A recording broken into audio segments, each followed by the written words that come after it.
சிவனே போற்றி, எந்நாட்டவர்க்கும் இறைவா போற்றி. காவாய் கனகத்தரளே போற்றி, கைலை மலையானே போற்றி போற்றி.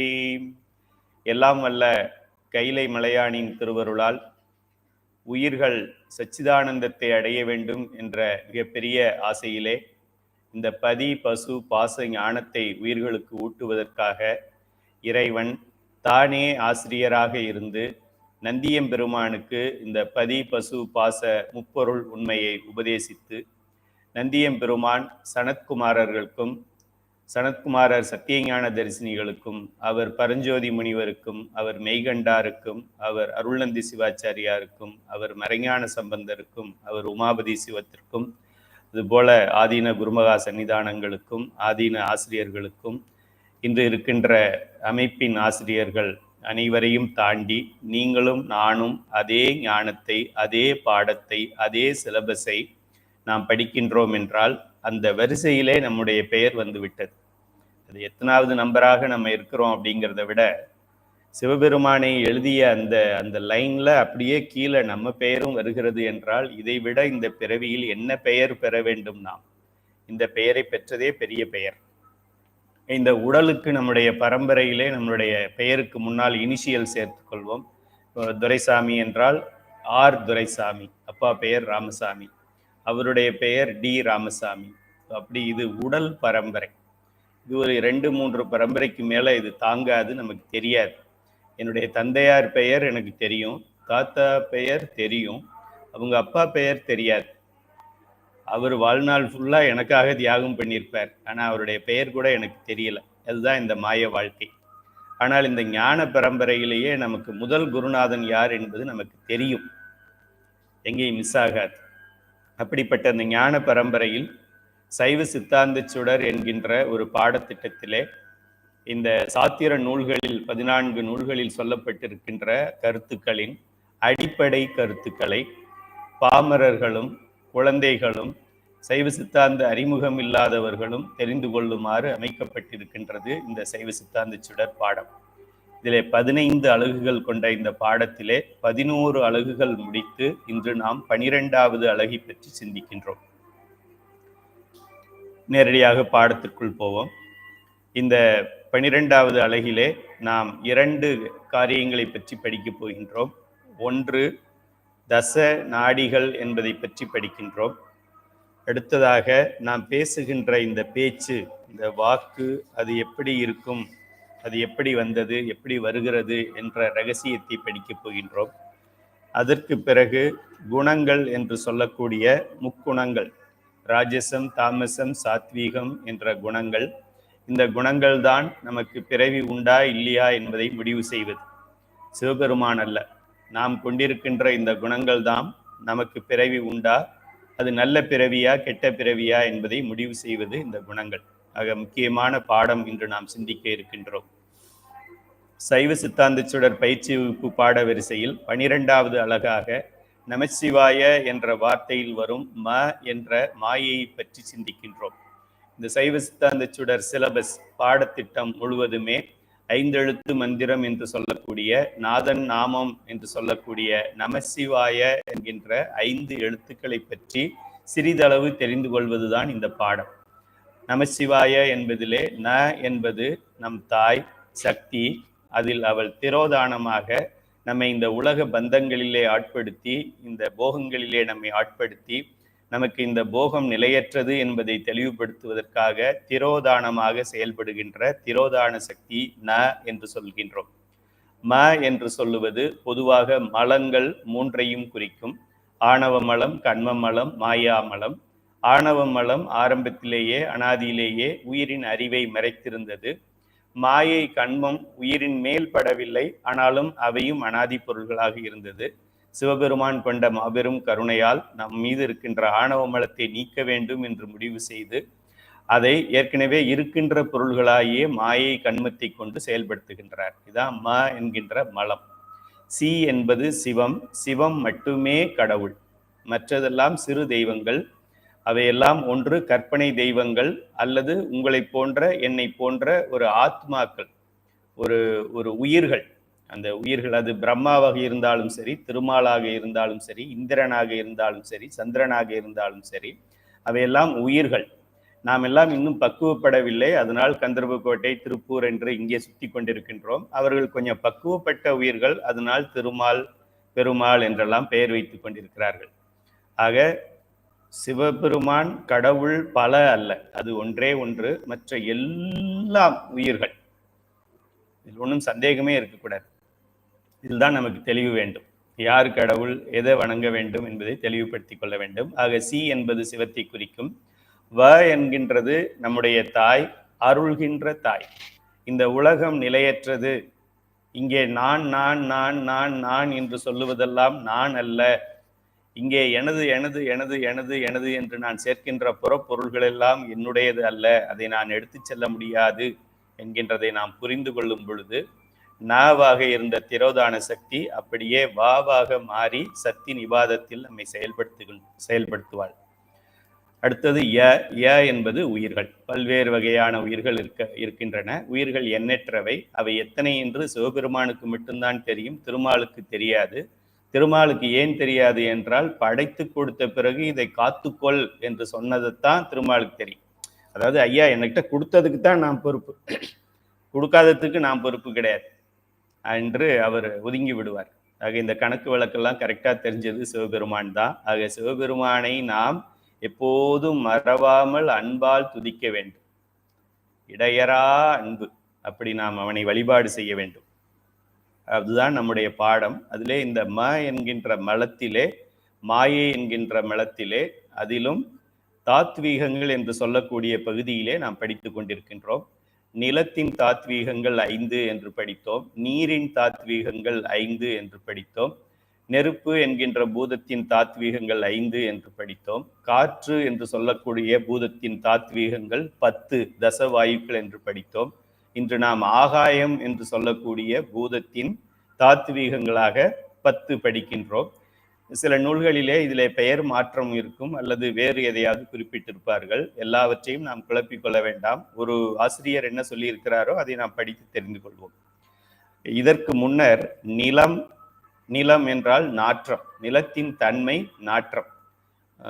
பாரதி ராஜா ஒரு படம் எடுத்தார், அது மண் வாசனை என்று பெயர். அந்த படத்தின் பெயர் மண் வாசனை என்று பெயர்.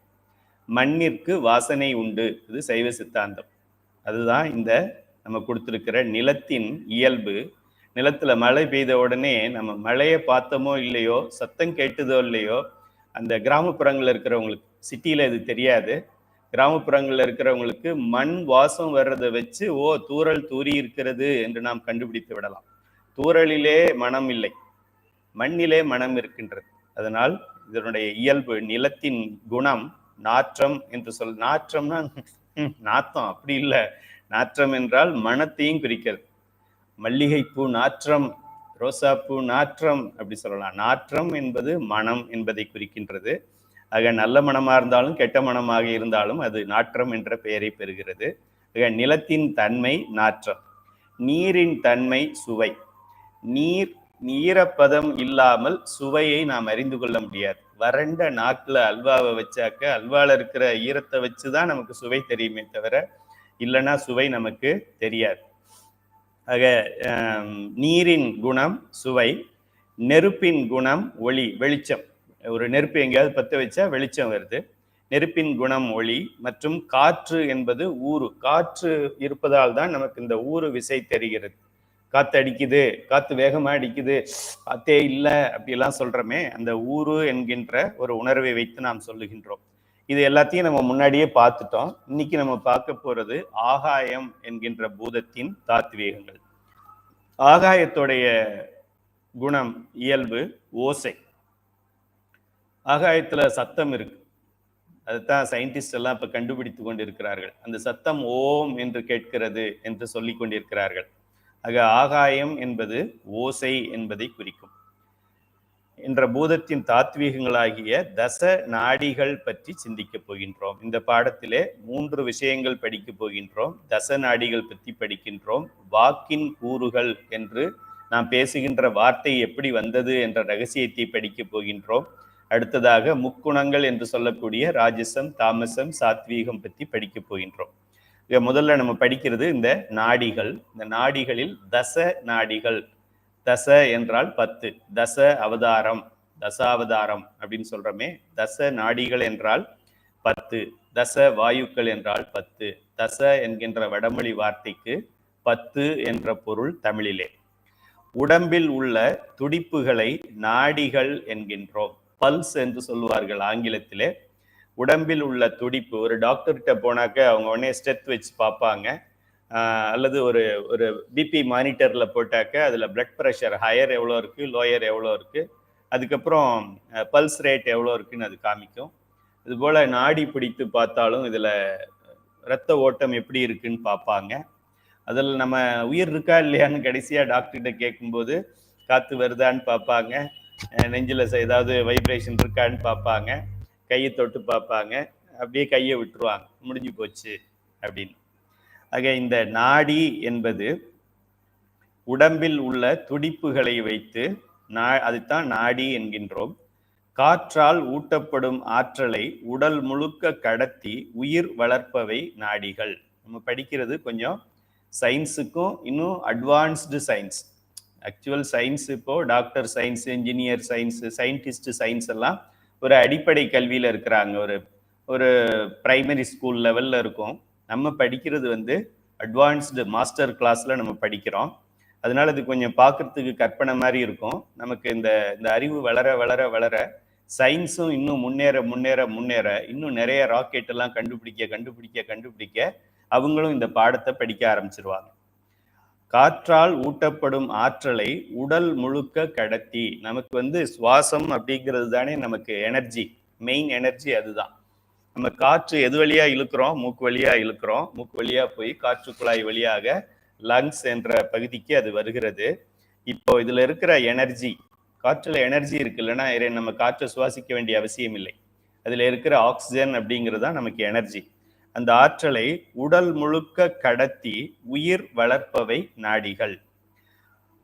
உயிரை நாடி சென்று கலப்பதால் இதற்கு நாடிகள் என்றும் பெயர். நாடின்னு வச்சிருக்கிறது நாடி நாடி, உயிரை நாடி நாடி சென்று கலப்பதால் இதற்கு நாடிகள் என்றும் பெயர். இதுதான் நாடி என்பதற்கான விளக்கம். காற்றும் உயிரும் காதலர்கள். இந்த உடல்ல நம்ம உயிர் இயங்கி கொண்டிருக்கின்றது. இந்த உயிர் எப்படி இயங்கி கொண்டிருக்கின்றது?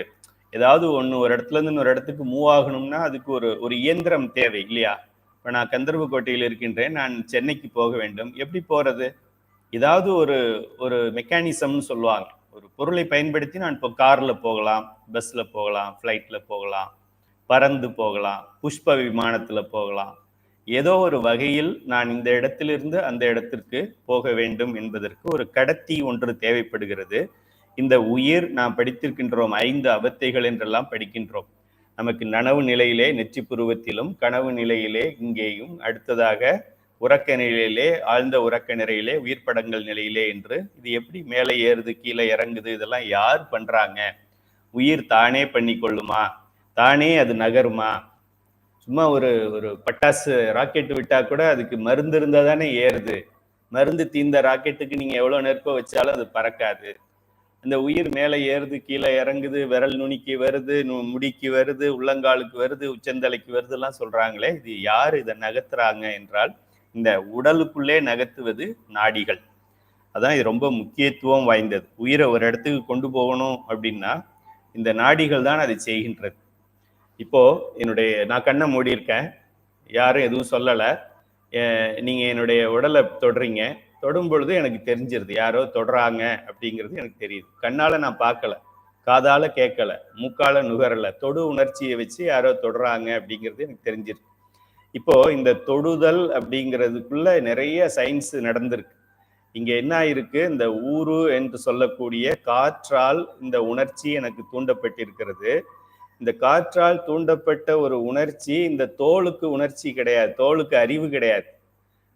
அங்கே உயிர், என்னுடைய அறிவு நின்று அந்த அறிவு விளங்க வேண்டும் என்றால் உயிரும் அங்க போய் நின்று பார்த்து ஓகே யாரோ தொடுறாங்கப்பா அப்படின்னு உயிர் சொன்னாதான் புரியும் நமக்கு.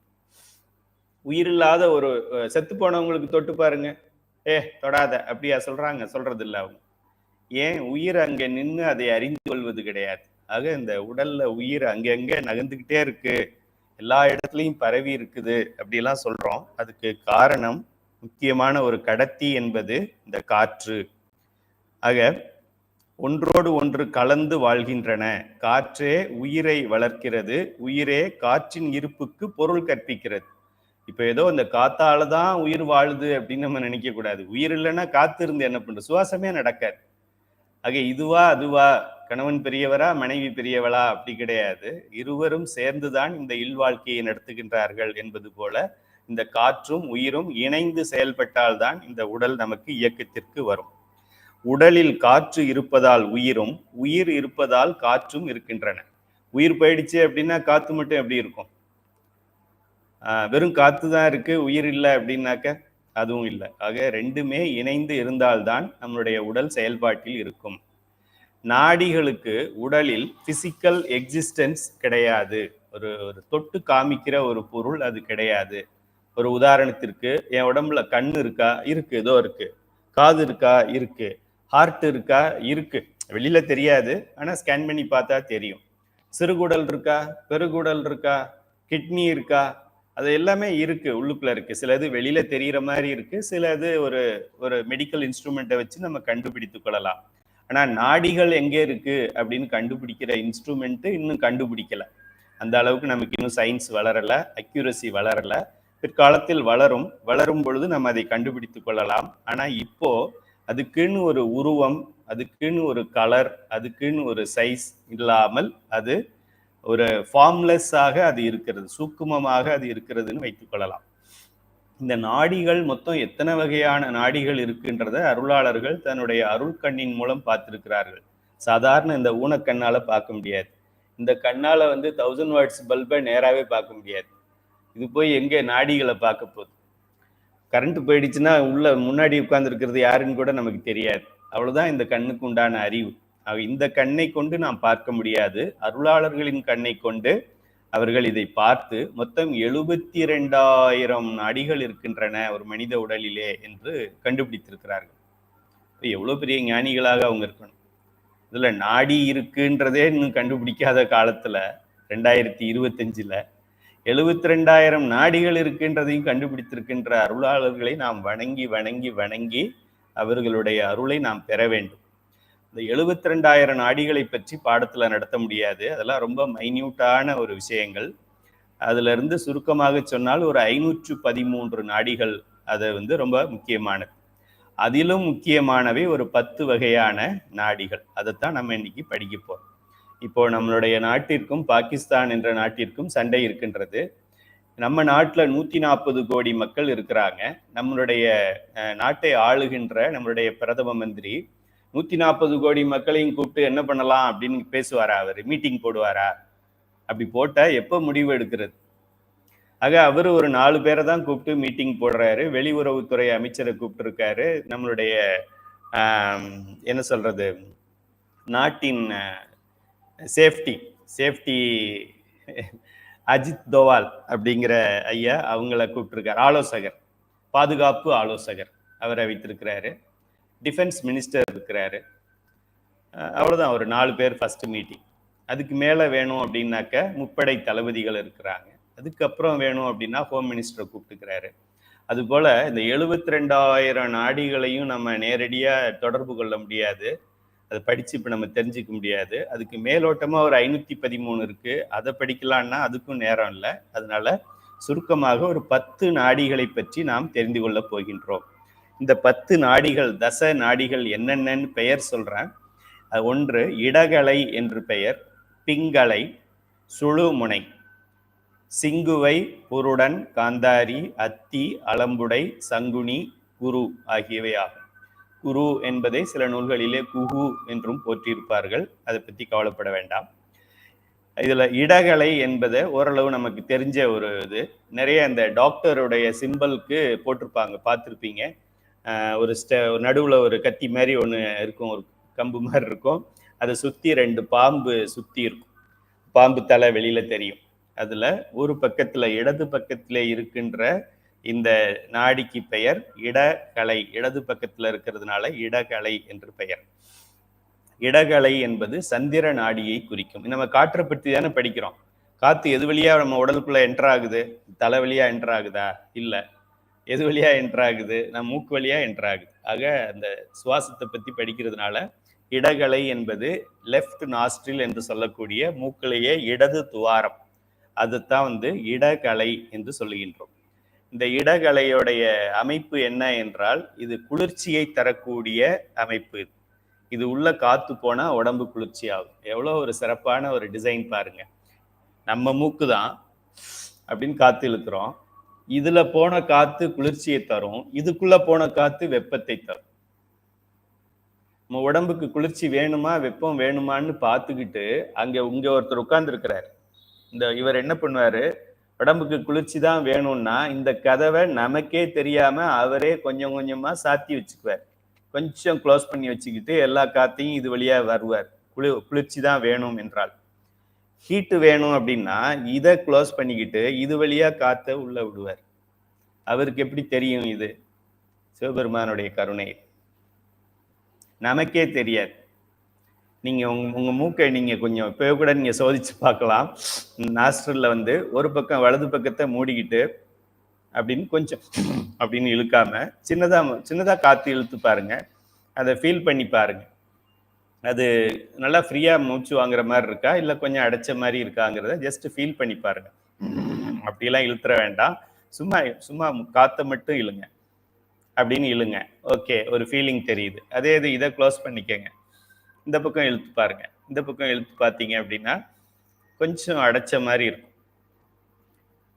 ஏன் அப்படின்னா வெயில் காலமா இருக்குங்கிறதுனால இந்த பக்கம் காற்று அதிகமாக அனுப்பிக்கிட்டு இருக்கிறாரு, உடம்ப கூலாக வச்சுக்கணும்னு சொல்லி. சிவபெருமானுடைய பெருங்கருணை.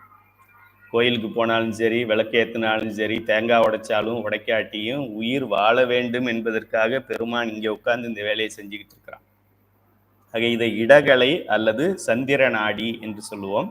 இது தாய் நாடிக்கு பொருத்தம். இடது பக்கமா இருக்கிறது தாய்க்கு சமம். சிவபெருமானுடைய அர்த்தநாரீஸ்வரர்ல இடது பக்கம் அம்பாள் இருக்காங்க இல்லையா, தோடுடைய செவியன் விடையேறி ஓர் தூவன் மதிசூடின்னு படிக்கிறமே, அது இடது பக்கத்துல இருக்கிறது அம்மா நாடி என்றும் சொல்லுகிறார்கள். வலது பக்கத்துல இருக்கிறது சூரிய நாடி. இது சந்திரன் கூல் பண்றது, இது சூரியன் ஹீட் பண்றது. இது அப்பா நாடி என்று ஒரு பெயர் வைக்கிறாங்க. ஒரு காம்பினேஷன், அப்பா அம்மா, கருப்பு சிகப்பு, தென் துருவம் வட துருவம், இரவு பகல், ஆண் பெண், பெரியது சிறியது, கருப்பு வெள்ளை அப்படிங்கிற மாதிரி இது அம்மா நாடி அப்பா நாடி என்று பெயர் உள்ளது. இதுக்கு நடுவுல சுழுமுனை என்ற ஒரு நாடி இருக்கின்றது. அது நடு நரம்பு. அந்த சுழுமுனை தான் நம்ம குண்டலினி சக்தி என்று சொல்வார்கள். அது நேராக நம்மளுடைய மூலாதாரத்திலிருந்து ஆரம்பித்து எல்லா சக்கரங்களிலும், மூலாதாரம், சுவாதிஷ்டானம், மணிபூரகம், அது ஃபுல்லா இங்கே கபாலம் வரைக்கும் அது வர்ற ஒரு நிலையத்தான் சுழுமுனை என்று சொல்லுவோம். இது மூணும் நம்ம படத்துல அடிக்கடி பார்க்கறது.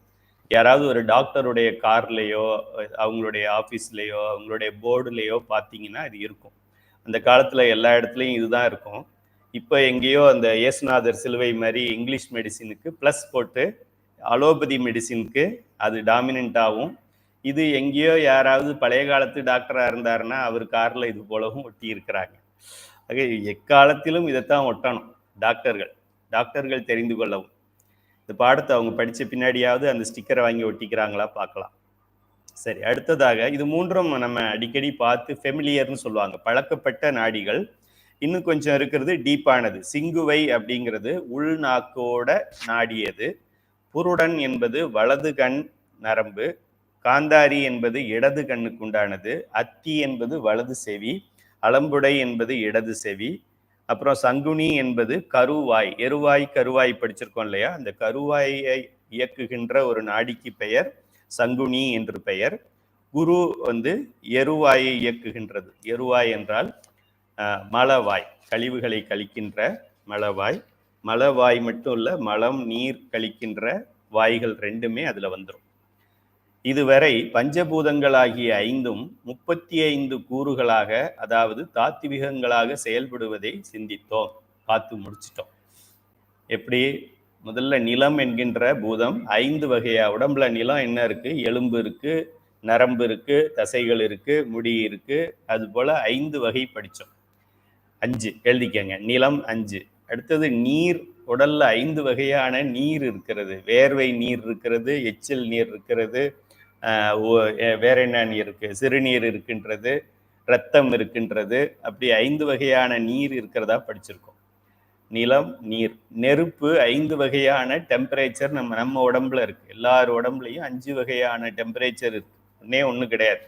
இங்க தொட்டு பார்த்தா ஒரு டெம்பரேச்சர், இதுக்குள்ள அளந்து பார்த்தா ஒரு டெம்பரேச்சர், இதயத்துக்குள்ள அளந்து பார்த்தா ஒரு டெம்பரேச்சர், வயிற்றுக்குள்ள அளந்து பார்த்தா ஒரு டெம்பரேச்சர், மூளையில அளந்து பார்த்தா ஒரு டெம்பரேச்சர். அப்படியே 5 வகையான டெம்பரேச்சர் இருக்கு. ஆக நெருப்புக்கு 5, காற்றிலே தச வாயுக்கள், அது நம்ம படித்தோம், பிராணன், அபானன், உபானன், உதானன், அதெல்லாம் படித்தோம். அதுல ஒரு 10, இந்த நாடிகளிலே ஒரு 10. ஆக நம்ம பஞ்சபூதங்கள் என்று சொல்லக்கூடிய நிலம், நீர், நெருப்பு, காற்று, ஆகாயம், அதுல இருக்கிற தாத்வீகங்கள் 5 5 5 10 10, மொத்தம் 35 தாத்வீகங்கள் நம்ம படிச்சிருக்கோம். 60 தாத்வீகங்கள்ல இந்த 35ம் ஓரளவு நம்ம புரிஞ்சுக்க கூடியது. இதுலயே நம்ம நாடிகளை ஃபுல்லா புரிஞ்சுக்க முடியல. இப்ப நம்ம படிச்ச நாடிகள்ல கடைசியா படிச்ச ஒரு 2-3 வலது கண்ணுல இருந்து நாடி இருக்கு, இடது செவியில இருந்து நாடி இருக்குன்னு சொன்னா அது புரிய மாட்டேங்குது. கண்ணால பார்க்க முடியலல்ல, அப்டிராக்ட்னு சொல்லுவாங்க. கண்ணுக்கு தெரியாத ஒரு விஷயத்த நம்ம எப்படி தெரிஞ்சுக்கிறது? அதனால 35 நாடிகள் இந்த பஞ்சபூதங்களிலேயே இருக்கிறது. இது போக மற்ற மற்ற தத்துவங்கள்ல இருந்து மற்ற தாத்வீகங்கள் வரப்போது, அதை நம்ம பின்னாடி படிக்கலாம். அடுத்ததாக பிரகிருதியின் கூறுகளான சாத்வீகம், ராஜசம், தாமசம் ஆகிய 3 குணங்களை பற்றி சிந்திப்போம். பிரகிருதி மாயை என்று நம்ம படிச்சிருக்கிறோம். அந்த மாயைக்கு 3 வகையான குணங்கள் உண்டு. பிரகிருத்தினா குணங்கள். அந்த குணங்கள் என்னென்னா ராஜசம், தாமசம், சாத்வீகம். மனிதர்களின் மாறுபட்ட குணாதிசயங்களுக்கு காரணம் என்ன அப்படின்னு நம்ம தெரிஞ்சுக்கிறதுக்கு ஒரு ஆராய்ச்சியை தொடங்குறோம். மனிதர்களின் குணங்களுக்கும் அவர்கள் விரும்பி எடுத்துக்கொள்ளும் உணவுக்கும் நேரடி தொடர்பு உள்ளது. நம்முடைய உணவு முறைகளை மாற்றுவதன் மூலம் நம் குணங்களை மாற்றலாம். இப்போ நமக்கு என்ன உணவு சாப்பிட்றோமோ அதுக்கு ஏற்ற மாதிரி உடல்ல வித்தியாசம் வருது இல்லையா? இப்போ ஏதாவது ஒரு வாழைக்காய் சாப்பிட்றோம், அது மாதிரி ஏதாவது சாப்பிட்டோம்னாக்க கேஸ் ட்ரபிள் வருது, அடிக்கடி கேஸ்ட்ரிக் ட்ரபிள், ஏப்பம் வந்துக்கிட்டே இருக்குது. அதுபோல் ஒரு காய்கறிக்கும் ஒரு குணம் இருக்கிறது. அதுபோல் பிடிக்கிறவங்க குடிக்காத வரைக்கும் ஒரு மாதிரி இருக்காங்க, குடிச்சிட்டா ஒரு மாதிரி இருக்காங்க. ஸ்மோக் பண்ணுறவங்க ஸ்மோக்கிங்க்கு முன்னாடி ஒன்று பின்னாடி ஒன்று. உடலில் எனக்கு லூஸ் மோஷன் ஆகுது அப்படின்னா ஒரு டேப்லெட்டை போட்டால் லூஸ் மோஷன் ஸ்டாப் ஆகிடுது. அதுலேருந்து என்ன தெரியுது? நம்ம எடுத்துக்கிட்ட அந்த மாத்திரையில் இருக்கிற அந்த மாலிக்யூல்ஸ், அதில் இருக்கிற அந்த கெமிக்கல் நம்ம அந்த லூஸ் மோஷனை உடனே ஸ்டாப் பண்ணி கேட்டை க்ளோஸ் பண்ணி தருது. மோஷன் போகணும்னு டாக்டர்கிட்ட கேட்டால் அதுக்கு வேற ஒரு கலரில் ஒரு மாத்திரை தர்றாரு, அது மோஷன் போக வைக்குது. லூஸ் மோஷன் போகிறதுக்கு ஒரு டேப்லெட்டு, லூஸ் மோஷனை ஸ்டாப் பண்ணுறதுக்கு ஒரு டேப்லெட்டு. இதுலேருந்து நமக்கு என்ன தெரியுது? நம்ம சாப்பிட்ற அந்த பொருள் உடலில் மாற்றங்களை உண்டு பண்ணுது. இது எல்லாருக்குமே தெரிஞ்ச ஒரு விஷயந்தான். இதை நம்ம முக்கியமாக ஆழ்ந்து சிந்திக்கணும். இவ்வளோ ஈஸியாக நம்ம எடுத்துக்க கூடாது. அந்த மாற்றங்கள், நம்ம சாப்பிடுகின்ற உணவு, சாப்பிடுகின்ற ஒரு மாத்திரையோ மருந்தோ குடிக்கிறதோ கடிக்கிறதோ சாதமோ சாம்பாரோ ரசமோ வத்த குழம்போ மோரோ மீன் குழம்போ கோழி குழம்போ ஒன்னொன்னும் ஒரு வகையான அதுக்கு உண்டான மாற்றங்களை அது கொடுக்கிறது. அதோட இயல்பை அது காட்டும். இப்போ சாத்வீக குணம் உடையவர்களின் இயல்பு, நம்ம குணங்களிலே சாத்வீகம் என்பது உயர்ந்த குணம். அந்த குணம் இருந்தால்தான் ஆன்மீக நாட்டம் இருக்கும். ஆன்மீகம் நாம் செய்வதிலும் அர்த்தம் உண்டு.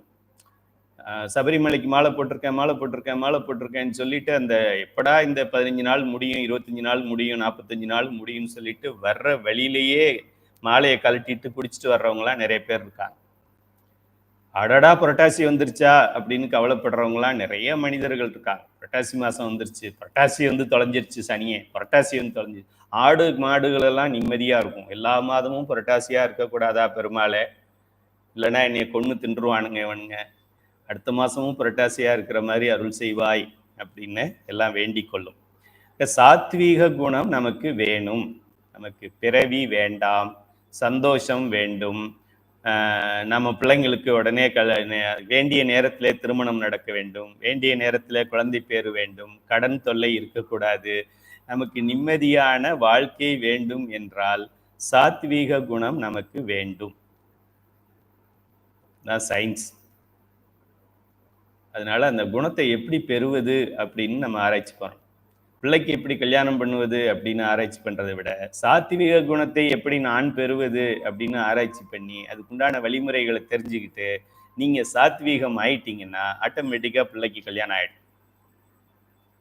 இந்த சாத்வீக குணம் உடையவர்களுடைய இயல்பு 3 குணங்களும் எல்லோருக்கும் இருக்கும். அதை தெரிந்து கொள்ள வேண்டும். இப்ப எனக்கு சாத்வீகம் தான் இருக்கு, மற்ற 2ம் இல்லைன்னு சொல்ல முடியாது. எல்லாருக்குமே 3 குணங்களும் இருக்கும். ஒன்று அதிகமா இருக்கும், ஒன்று குறைவாக இருக்கும்.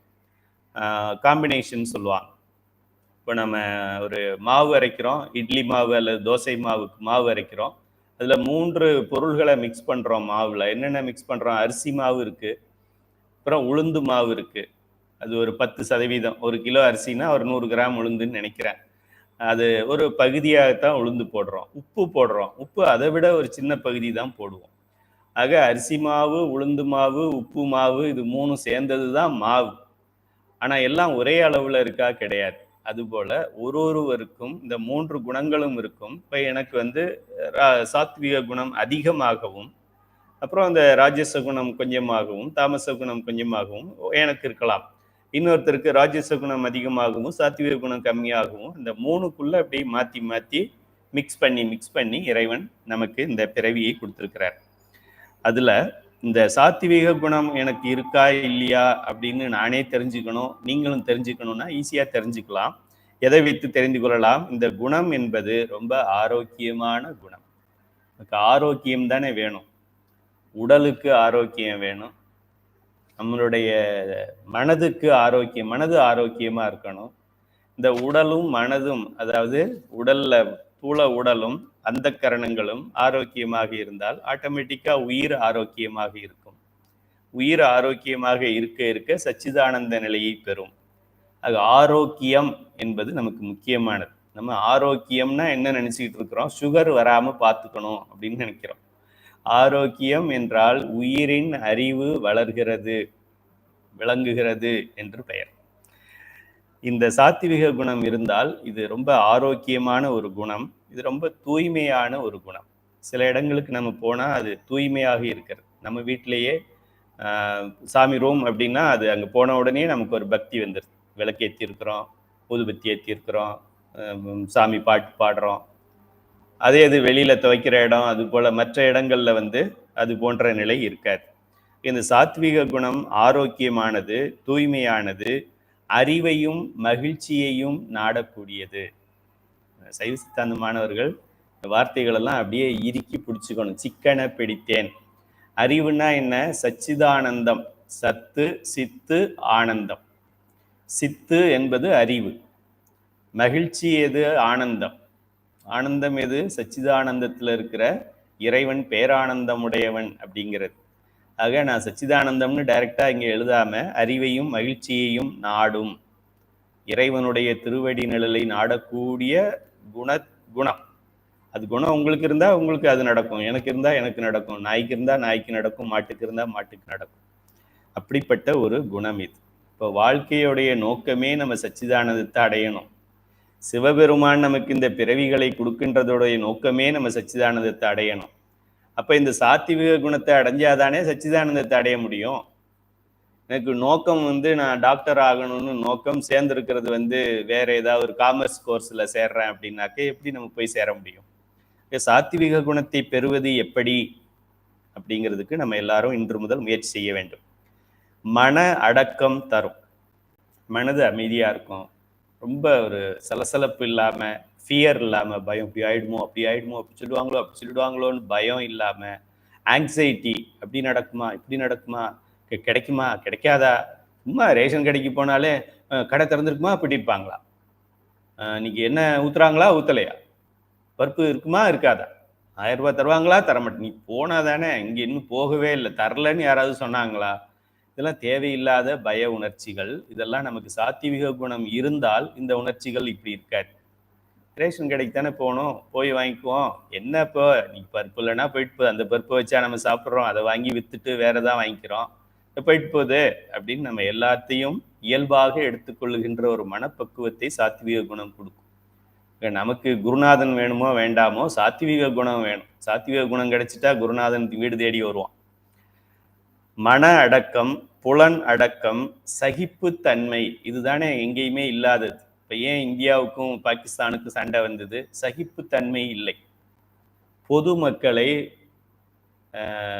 அதுவும் சுற்றுலாவுக்கு வந்திருக்கின்ற மக்களை, வெளிநாட்டு மக்களை, வெளிமாநில மக்களை அவங்க இந்த அழகை பார்த்து ரசிக்கணும்னு பணம் செலவு பண்ணி பாஸ்போர்ட் விசா எடுத்து வந்து அதெல்லாம் பார்த்து ரசிச்சு கொண்டு இருக்கின்றவங்கள துப்பாக்கியை வச்சு நேருக்கு நேரா தட தட தட தட தட தடன்னு சுட்டாக்க அது எப்படி இருக்கும்? ஏன்? அவனுடைய மனநிலை அது போல இருக்கு. சகிப்புத்தன்மைங்கிறது கிடையாது. அவங்க சுட்டுட்டாங்க அப்படின்னா நம்ம சகிச்சுக்கிறோமா? ஓ, அது எப்படி? அவன் சுட்டா நம்ம பேசாம இருக்கிறதா? இந்தியா வச்சே, பிரதம மந்திரியாச்சே, ஓகே நம்மளும் அங்க சுடுவோம். சரியா, நான் அவங்க சுட்டாங்க போயிட்டு போறாங்கன்னு விடுறானா? அவன் திருப்பி சுடுறான். நம்ம ட்ரோன் ஏவுறான். அவன் ட்ரோன் தானே ஏவுறான் அப்படின்னு நம்ம சகிச்சுக்கிறோமா? இல்லை, நம்ம ராக்கெட் ஏவுறான். இப்போ கொஞ்ச நேரம் போயிருந்தா அவன் அப்புறம் அணுகுண்டை ஏவி இருந்திருப்பான். அமெரிக்கா இல்லைன்னாக்க இன்னும் சண்டை பெருசா இருந்திருக்கும். ஆக இந்த சகிப்புத்தன்மை இல்லாததுனால்தான் உலகத்துல சண்டைகள் நடந்து கொண்டிருக்கிறது. உக்ரைனுக்கும் ரஷ்யாவுக்கும் என்ன? சகிப்புத்தன்மை இல்லாததுனால சண்டை நடக்குது. இஸ்ரேலுக்கும் பாலஸ்தீனுக்கும் என்ன? சகிப்புத்தன்மை இல்லாததுனால சண்டை நடந்துகிட்டு இருக்கு. ஈரானுக்கும் ஈராக்குக்கும் என்ன? சகிப்புத்தன்மை இல்லாததுனால சண்டை நடந்துகிட்டு இருக்கு. சகிப்புத்தன்மையை தரக்கூடியது, சகிப்புத்தன்மை இயல்பாக கொண்டது இந்த சாத்வீக குணம். நம்ம எதை தேடுகிறோமோ இல்லையோ, எதை சம்பாதிக்கிறோமோ இல்லையோ, சாத்வீக குணத்தை சம்பாதிக்கணும். இது காசு இல்லாம கிடைக்கிறது. மற்றதெல்லாம் வாங்கணும்னா பணம் கொடுக்கணும். பணம் இல்லாம சம்பாதிக்கிறது இந்த சாத்வீக குணம். இது விவேகத்தை தரும். விநாயக பெருமான் மாதிரி நமக்கும் அறிவு வரும். வைராக்கியத்தை தரும். வைராக்கியம்னா முரட்டு பிடிவாதம் கிடையாது. எனக்கு இது பிடிக்குது, நான் பண்றேன், நான் பண்ணியே தருவேன், அப்படி கிடையாது. 50,000 பேரை பஞ்சபுராணம் பாட வைக்க வேண்டும். இது ஒரு வைராக்கியம், சங்கல்பம் என்று சொல்லுவார்கள். இதுல என்ன இருக்கு? யாரையும் கெடுக்கல.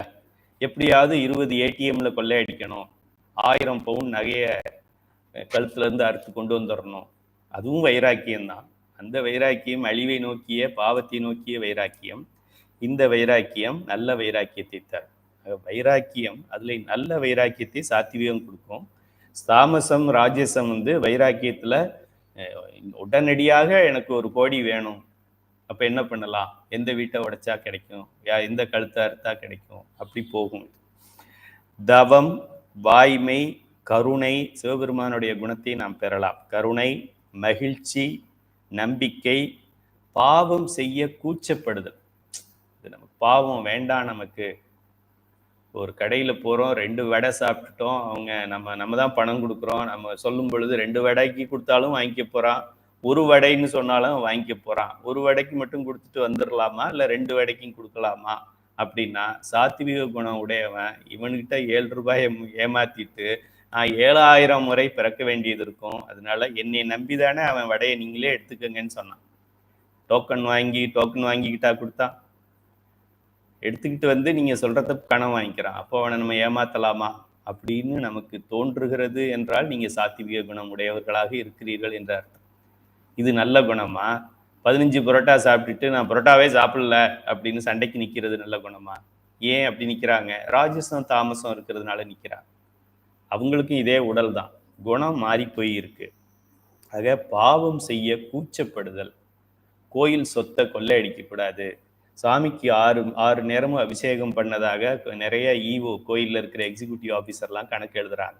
ஒரு முறையும் 1/2 கிலோ சந்தனமும் 1 கிலோ இதுவும் போட்டு சாமியை கலக்கி மூழ்க அடிச்சு பண்ண மாதிரி ஒரு சின்ன கிண்ணத்துல காமிப்பா, சாம்பிள் மாதிரி. அதுவும் ஒரு வேளை காமிப்பா. மீதி எல்லாம் வரிசையா அவருக்கு 20%, இவருக்கு 15%, இவருக்கு 10%ன்னு கணக்கு போட்டு பிரிச்சுக்கிறாங்க.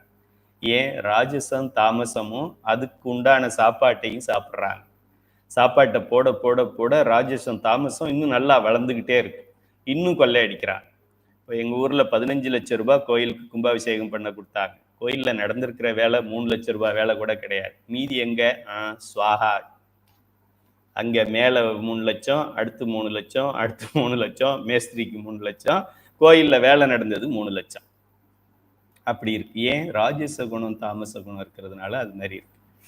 சரி, பாவம் செய்ய கூச்சப்படுதல் அது ஒரு இயல்பு. தானம் செய்யணும் அப்படின்னு நினைக்கிறது, தர்மம் தலை காக்கும், தக்க சமயத்தில் உயிர் காக்கும்.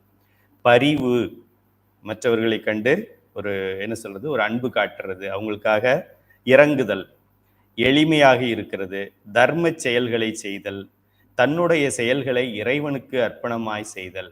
நிறைய பேர் பெரிய பெரிய தொகையை அன்பளிப்பு கொடுப்பாங்க, நன்கொடை கொடுப்பாங்க, சைலண்டா கொடுத்துட்டு போயிடுவாங்க.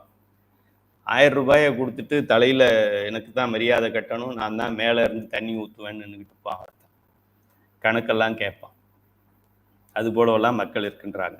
நம்ம தன்னுடைய செயல்களை இறைவனுக்கு அர்ப்பணம் செய்தல், இறைவன் எனக்கு இது செய்வதற்கு ஒரு வாய்ப்பு கொடுத்தானே அப்படின்னு நினைச்சு அவனுக்கு நன்றி சொல்லி, என் பேர் சொல்ல வேண்டாம், இந்த செலவுக்கு நீங்க இது வைத்துக் கொள்ளுங்கள், சிவார்ப்பணம் வச்சுக்கங்கன்னு கொடுத்தமே, இவன் வச்சுக்கிட்டானா வச்சுக்கலையா, பேரை போட வேண்டாம்னு வேற சொல்லிட்டோமே, இப்ப கணக்குல எழுதாமலே விட்டுருவானோ அப்படின்னு அடுத்த வருஷம் விழா நடக்கிற வரைக்கும் அதையே நினைச்சு நொந்து நொந்து நொந்து ஹார்ட் ப்ராப்ளம் வந்துடும் அவனுக்கு. அப்படிலாம் இல்லாம சிவார்ப்பணம், இறைவனுக்கு நம்ம ஒப்படைச்சாச்சு, அவனாச்சு பார்த்துக்கிட்டு அப்படின்னு விட்டுறணும். நமக்கு பலனில் ஆசை இல்லாமல் செயல்கள் செய்தல். யாருக்கு வரும் இந்த குணம்? இது சிவபெருமானுடைய குணம்.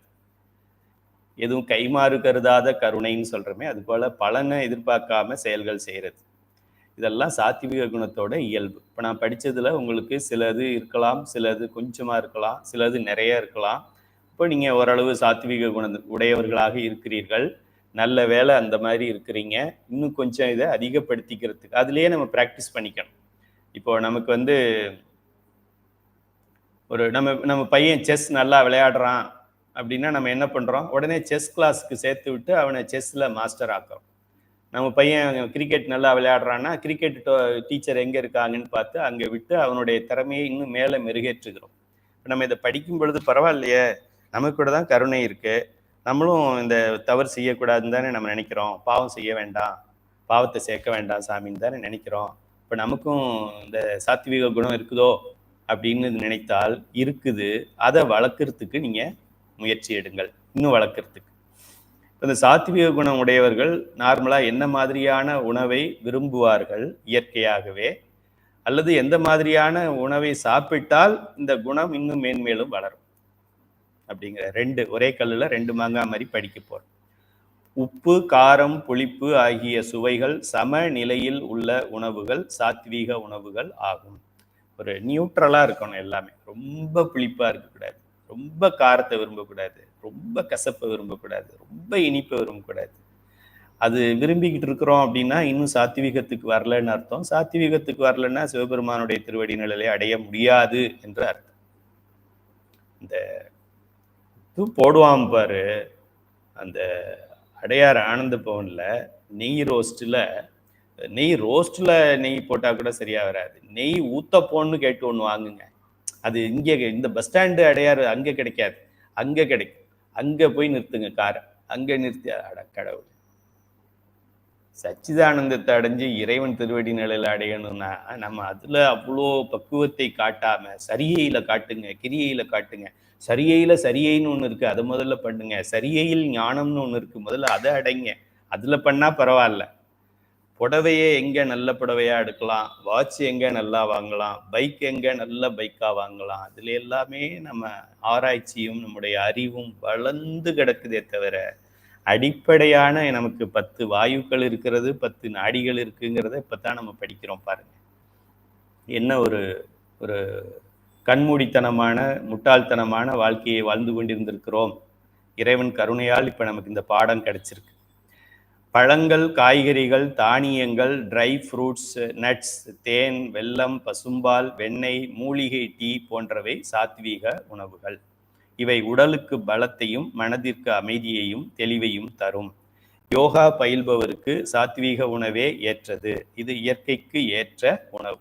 டைஜஷன் ஈஸியாக ஆகும், ஃபாஸ்ட்டாக ஆகும். அதனால அந்த யோகா லைனில் இருக்கிறவங்க யாரோ யோகா மாஸ்டர் ஆனால் நல்லா சிக்கனும் மட்டனும் சாப்பிட்றாரு அப்படின்னா அவர் சும்மா உடம்புல தான் அவர் யோகா மாஸ்டர்ல பிசியோதெரப்பி மாஸ்டர்னு பேர். யோகா மாஸ்டர்னு சொல்லக்கூடாது. யோகான்னா உடலையும் மூச்சையும் இணைக்கிறது, மூச்சையும் உயிரையும் இணைக்கிறது, உயிரையும் சிவபெருமானையும் இணைக்கிறதுக்கு பேர் தான் யோகா மாஸ்டர்னு பேர். எங்கள் யோகா மாஸ்டர் காலையில் யோகா கிளாஸ் முடிஞ்ச உடனே அங்கே போய் சிக்கன் 65 சாப்பிட்டுட்டு தான் வீட்டுக்கே போவார் அப்படின்னா அவர் யோகா மாஸ்டர் இல்லை, பிசியோதெரப்பி பிஇடி மாஸ்டர்னு அர்த்தம். உடம்பை வளைக்கிறதுக்கு சொல்லி கொடுக்குறாருன்னு அர்த்தம். வேற எதுவும் அவர்கிட்ட இருந்து நம்ம பெற முடியாது. ஆக யோகா இதெல்லாம் செய்கிறவங்களுக்கு இந்த சாத்விக குணம் மிகுந்து வரும். இப்போ நம்ம இவ்வளோதான் வாழ்க்கை நீங்கள் சிவபெருமானை அடையணும் அப்படின்னா என்ன ஐயா பண்ணணும்? தாடி வச்சுக்கணுமா? ஆசிரமம் கட்டணுமா? நான் காட்டில் போய் இருக்கணுமா? அங்கே குடும்ப பெண்கள் உருத்ராக்கம் போட்டுக்கணுமா? எப்போதுமே போட்டுக்கணுமா? ஒரு ஆராய்ச்சியும் பண்ண வேண்டாம். சாத்வீக குணத்தை பெருக்கி கொள்ளவும். அவ்வளோ. முத்தி வீடு தேடி வரும். போஸ்ட்மேன் வந்து காலிங் பெல் அடிப்பான். உங்களுக்கு முத்தி வந்திருக்கு, கையெழுத்து போட்டு வாங்கிக்கங்க அப்படின்னு கொடுத்துரும். சாத்வீக குண உணவை சாப்பிட்டு சாத்வீக குணத்தை மேலும் மேலும் வளர்த்து கொண்டு எங்கேயும் எதையும் ஏமாற்ற வேண்டாம். ஏதோ ஒரு செயினை கீழே போட்டு போயிட்டாங்க, யாரோட செயினை அதையே நம்ம எடுத்து பண்ணிக்கிறோம், அந்த செயினுக்குள்ளவருக்கு அது போகட்டும். இல்லைன்னா அப்படியே விட்டுட்டாவது வர்றோம். நம்ம எடுத்து ஒப்படைக்க முடியலன்னா அங்கேயே விட்டுட்டு வந்துடுறோம். ஏன்னா தொலைச்சவங்க அங்கே வந்து தேடுவாங்க. இது போல நல்ல எண்ணங்கள், நல்ல செயல்கள், நல்ல பேச்சுக்கள், மனம் மெய் மொழியால் நன்மையை செய்து வந்தாலே நமக்கு வினைகள், தீவினைகள் குறிப்பாக சேராது. இதுதான் சாத்விக குணத்துடைய இயல்பு. இந்த குணமுடையவர்கள் இந்த உணவை விரும்புவார்கள். இந்த உணவை விரும்பி அவர்கள் ஏற்றுக்கொள்வதால் அந்த குணம் மீண்டும் வளரும். இப்போ நமக்கு நம்ம அந்த குணம் வேணும்னு தெரிஞ்சிருச்சு, ஆனா அந்த குணம் ஃபுல்லா இல்லை. இப்ப நீங்க சொன்னதுல ஒரு பாதி இருக்கு, மீதி இல்லை என்றால் இந்த உணவுகளை உண்டு, இந்த உணவுகளையே அதிகமாக எடுத்துக்கொண்டு அந்த குணம் வளருவதற்கும் செயல்படுவதற்கும் நம்ம இடம் கொடுத்தோம் அப்படின்னா, இப்ப இல்லைனாலும் ஒரு ஓராண்டு 2 ஆண்டு காலத்துல நம்ம நல்ல ஒரு சாத்வீக நிலையை அடைந்து மனம் அமைதியாகவும் செயல் அமைதியாகவும் தடாப்புடான்னு இல்லாம ஆடம்பரம் இல்லாம அமைதியா இருப்போம். ஆனா வேலை பல மடங்கு ஆகும். வேலை தாம் தூம்னு குதிச்சா என்ன ஆகுமோ அதை விட 100 மடங்கு ஆகும். ஆனா தாம் தூம் இல்லாம அமைதியா இருக்கும். அப்படியா? வர்க்கம் பண்ணுவாங்க. ஓகே, டேங்க்ல தண்ணி இல்லையா? ஓகே, போட சொல்லுவோம். அதுபோல நமக்கு செயல்பாடு செய்யறது இயக்கம் கம்மியா இருக்கும். இயக்கத்தினுடைய விளைவு மாயேயம் அது ரொம்ப பெருசா இருக்கும். சரி, அடுத்தது ராஜச குணம் உடையவர்களின் இயல்பு. ராஜச குணம் உடையவர்கள் அவர்கள் ஊக்கம், வீரம், ஆசை, பேராசை, ஆசை இருக்கலாம், பேராசை, இருமாப்பு, வேட்கை, திமிர், அதாவது வேணும்னே வம்புக்கு இழுக்கிறது, வேணும்னே சண்டை போடுறது, இப்படி பார்த்துக்கிட்டே இருக்கிறது. இன்னைக்கு எவனை இது பண்ணலாம், என்ன பண்ணலாம், அவன் என்ன வெள்ளையும் சொல்லையுமா போயிட்டே இருக்கானே, ஏதாவது ஒரு பிரச்சனை பண்ணலாமே, அதுல ஏதாவது ஒரு 4 காசு நமக்கு கிடைக்குதா பார்க்கலாம், இல்லைன்னா ஏதாவது ஒரு குவார்டர் வாங்கி தர சொல்லலாம். ஏதாவது ஒரு வகையில யாரையாவது வம்பு இழுத்து ஒரு சண்டை சச்சரவை நடத்திக்கிட்டே இருக்கிறதுக்குன்னு நம்ம ஊர்லயே ஒரு கூட்டம் இருக்கு, உங்களுக்கு தெரியும். நம்ம சொந்தக்காரங்களே ஒரு 4 பேர் அது மாதிரி இருக்கான்னு உங்களுக்கு தெரியும். அவனுக்கெல்லாம் என்ன காரணம் அப்படின்னா இந்த குணம் அதிகமா இருக்கு என்று பெயர். ஊக்கம், வீரம், ஆசை, பேராசை, இருமாப்பு, வேட்கை, திமிர், வேற்றுமை எண்ணங்கள். சாதாரணமா என்ன தோணுமோ அப்படி தோணாம வித்தியாசமா பிரச்சனையா தோன்றது. ஒரு நல்ல விஷயத்த அது பெரிய பிரச்சனையாக்குறது எப்படி அப்படிங்கிற மாதிரியான செயல்பாட்டில் இறங்குறது. தற்பெருமை அடிச்சுக்கிறது, தான் பண்ணேன், நான் தான் முன்னாடி நிற்கணும், எனக்கு தான் மாலை போடணும் அப்படிங்கிறது. சண்டைகளில் உற்சாகம், சண்டை போடுறதுல ஒரு ஆர்வம். இன்னைக்கு பொழுது போச்சா அப்படின்னா சண்டை யாற்றையாவது போட்டிருக்கணும், அப்பதான் அவனுக்கு இன்னைக்கு தூக்கம் வரும். புலன்களில் பற்றுதல், பார்த்தா அதைத்தான் பார்த்துக்கிட்டே இருக்கலாம், கேட்டா இதை கேட்டுக்கிட்டே இருக்கலாம். எதை கேட்கணும்? சிவபெருமானுடைய திருமுறைகளை கேட்கணும். எதை பார்க்கணும்? கண்கால் காண்மீன்களோ, கடல் நஞ்சுண்ட கண்டன் தன்னை கண்கால் காண்மீன்களோ. அதை விட்டுட்டு வேற எதையோ பார்த்துக்கிட்டு இருக்கிறோம். நயன்தாராவுக்கு எப்படி இருக்கு கண்டம், வேற யாருமா சினிமா நடிகை தெரியல, இப்போ லேட்டஸ்ட் யாருன்னு தெரியல. ஸோ அது போல கண்டம் எப்படி இருக்கு, அவங்களுக்கு லிப்ஸ் எப்படி இருக்கு, அவங்களுக்கு எங்க மச்சம் இருக்கு, இப்படி நம்ம கண் பார்வை அதுக்கு செலுத்துறமே தவிர கண்கால் காண்மீன்களோ, கடல் நஞ்சு உண்ட கண்டன் தன்னை கண்கால் காண்மீன்களோ, செவிகால் கேண்மீன்களோ, முக்கே நீ நுகராய், வாயே நீ வாழ்த்தாய் அப்படின்னு கொடுக்கப்பட்ட அந்த பணியை விட்டுட்டு உலகியல் பணிகள்ல நம்மளுடைய பொறிகளை நாம் செலுத்தி கொண்டிருக்கின்றோம். சண்டைகளில் உற்சாகம், தற்பெருமை, மற்றவர்களை கேலி செய்தல், பிடிவாதம், தான் பெயர் எடுக்க வேண்டும் என்ற எண்ணத்தில் செயல்கள் செய்தல். தான் பெயர் எடுக்க வேண்டும், தான் பெயர் அங்க தெரியணும் அப்படின்னு சில செயல்கள் செய்தல். இதெல்லாம் ராஜச குணம் உடையவர்களுடைய இயல்பு. உங்களுக்கு அது மாதிரி இருக்காதுன்னு நினைக்கிறேன். ஏதோ 1 2 கொஞ்சமா இருந்தது அப்படின்னா அதை விட்டு தள்ளிடுங்க. வேண்டா போக விடுமின்கள். ராஜச குணம் உடையவர்கள் விரும்பும் உணவு வகைகள். அவங்க எதை விரும்புவாங்க, ஏன் அது உள்ள கேட்கறதுனால அதை விரும்புறாங்க, அதை சாப்பிட்டதுனால அது ஆடுது, அது ஆடுறதுனால இதை சாப்பிட்றாங்க, இது சாப்பிட்டதுனால அது ஆடுது. அப்படி மாறி மாறி வாழ்க்கையை வீணாக்கிக்கிட்டே போவாங்க. அவங்க விரும்புகிற உணவு வகைகள் இறைச்சி, நான்வெஜ். ஞாயிற்றுக்கிழமை ஆனால் இது சில பேர் ஒரு நாள் விட்டு ஒரு நாள், சில பேர் தினமும், சில பேர் தினமும் 2 வேளை, சில பேர் தினமும் 3 வேளை. கோவிலில் இன்னைக்கு ஒரு மீட்டிங் வச்சுக்கலாமா, நல்ல நாளாக பார்த்து வைங்க. நல்ல நாளாக பார்த்து வைங்கன்னா நான் கூட நினச்சேன் நல்ல நாளாக பார்த்துனாக்க ஏதாவது ஒரு முகூர்த்த நாளாவோ அப்படின்னு. நல்ல நாளாக பார்த்து வைங்கன்னா கறி சாப்பிடாத நாளாக பார்த்து வைங்கன்னு அர்த்தமா. ஸ்டாண்டர்டாக ஞாயிற்றுக்கிழமைன்னா கறி அப்படி இருக்குதான். வேற ஏதோ இன்னும் சில கிழமைகளில் கறி இருக்குதான். கறி சாப்பிடாத நாளாக பார்த்து வைங்க, அதுதான் நல்ல நாளாக பார்த்து வைங்கன்னு மக்கள் சொல்கிற அளவுக்கு அந்த கறி மேலே ஒரு நாட்டம் வந்து விட்டது. கறி மேலே இருக்கிற நாட்டத்தை நீக்க வேண்டும் என்று தான் 36 தத்துவங்கள் நான் இல்லைன்னு படிக்கிறோம். ஆனால் அதை விட்டுட்டு நம்ம கறி என்ன பண்ணுது, மற்ற விலங்குகளுடைய கறி மேலே ஆசைப்படுது. கோழியா, பிராய்லரா, நாட்டுக்கோழியா, இல்லை காடையா, கௌதாரியா, மீன் எந்த மீன், மாடா என்ன மாடு, பன்றியா என்ன பன்றி, பாம்பா என்ன பாம்பு அப்படின்னு வாய் ருசிக்காக வாழ்க்கையை வீணாக்கி கொண்டிருக்கின்றோம். இறைச்சியை விரும்புவார்கள். மீன், முட்டை, தானியங்கள், பருப்புகள், மிளகாய் நல்ல காரமாகவும், வெங்காயம், பூண்டு, இதெல்லாம் கொஞ்சம் என்ன சொல்றது, இந்த ஆசைகளை தூண்டக்கூடிய ஒரு இயல்பை உடைய உணவுகள். பெரிய ஒரு ஆசிரமத்துல எல்லாம் பார்த்தீங்கன்னா பூண்டே சேர்த்துக்க மாட்டாங்க. அங்கே போர்டிலே போட்டிருப்பாங்க, இங்கே யாரும் பூண்டு பயன்படுத்தக்கூடாது, வெங்காயம் பூண்டு பயன்படுத்தக்கூடாது. சில ஆச்சாரியார்கள் அவங்கெல்லாம் வெங்காயம் போட்டிருக்குது அப்படின்னா அதை தொடவே மாட்டாங்க.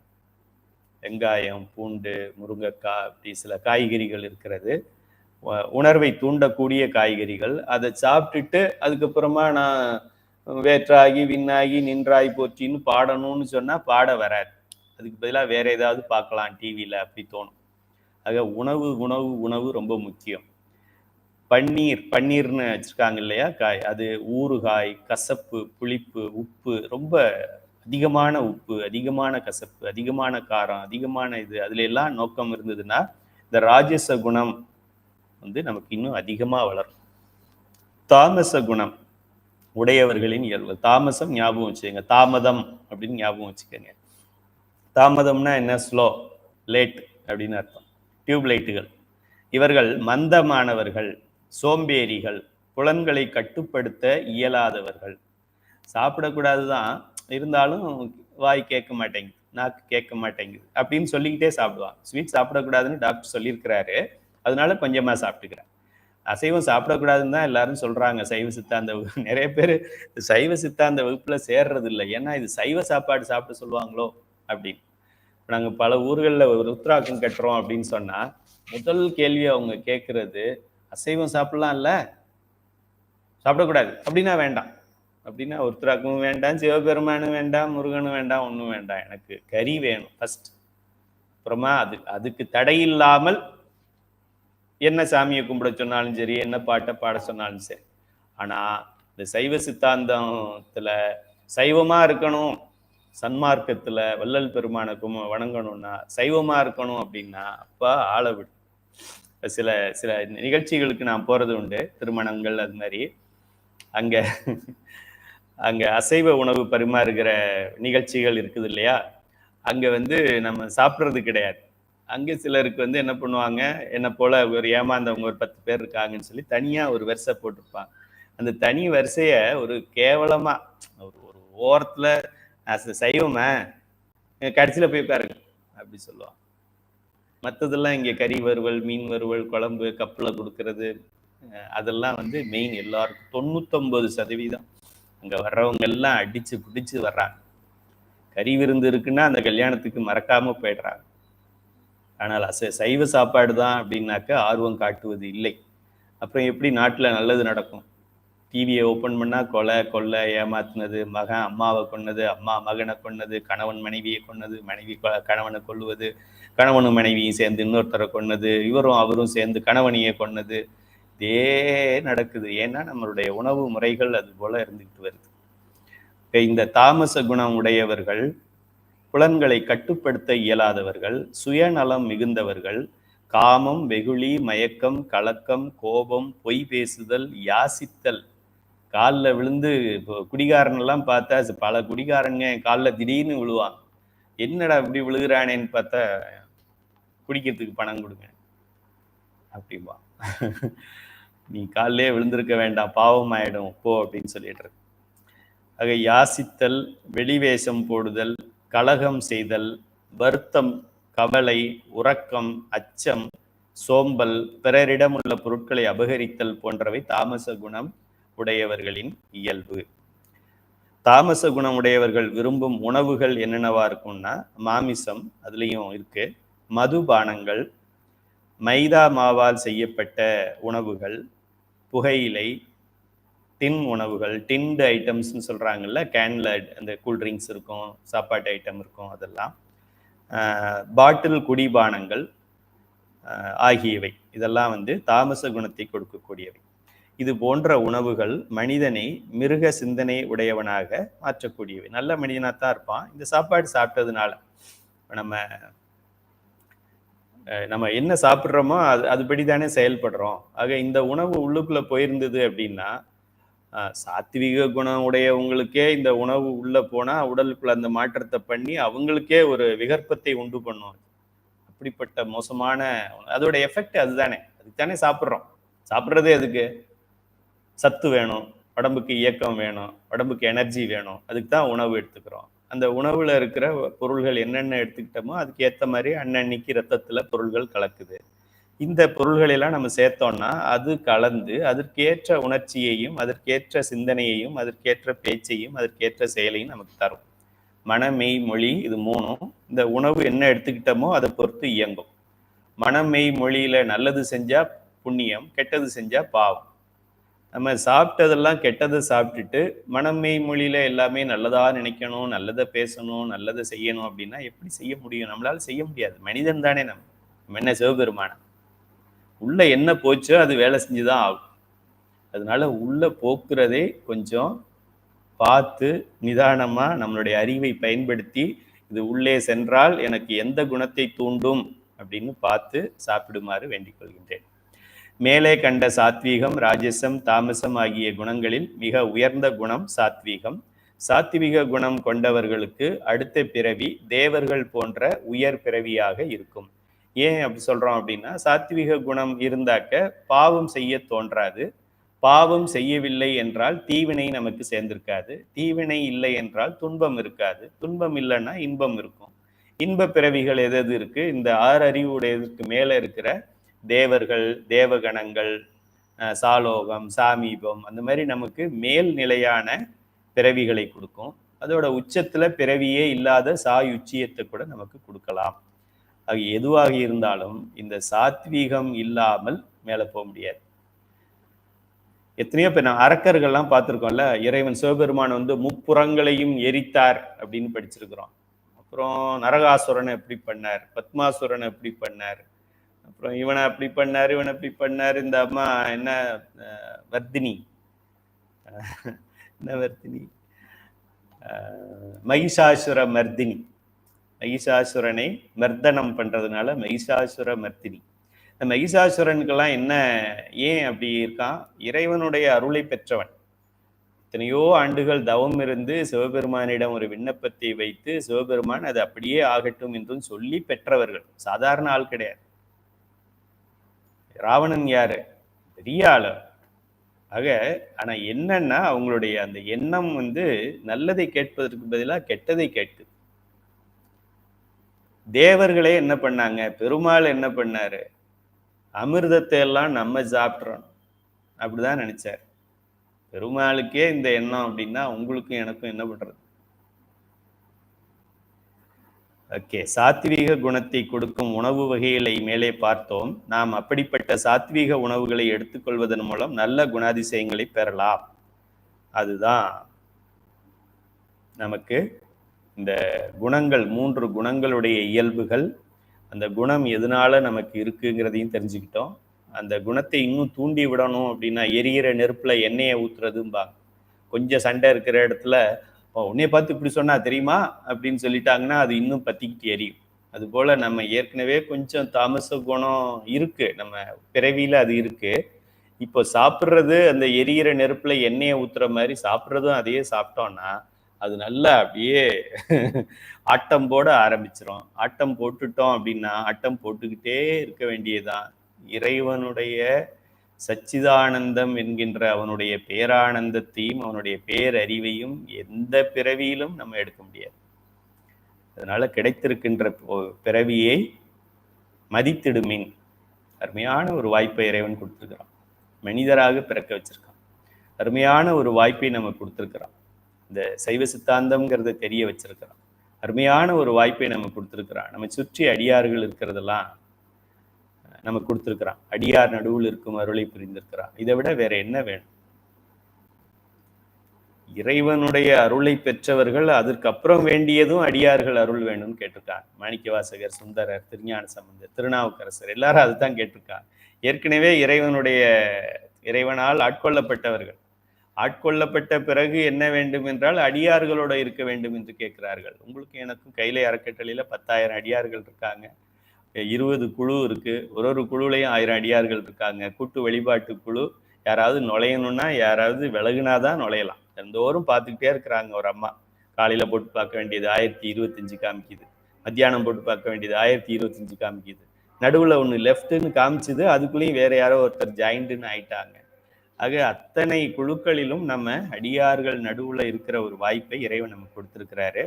இந்த வாழ்க்கையை வீணாக்கி விடாமல், அடுத்த வாழ்க்கையை பற்றி கவலைப்பட வேண்டாம், யோசிக்க வேண்டாம். இந்த வாழ்க்கையை வீணாக்கி விடாமல் பயன்படுத்தி கொள்ளுமாறு வேண்டிக் கொள்கின்றோம். அடுத்ததாக அடுத்த தாத்வீகமாக நாம் பேசும் பேச்சை பற்றி சிந்திப்போம்.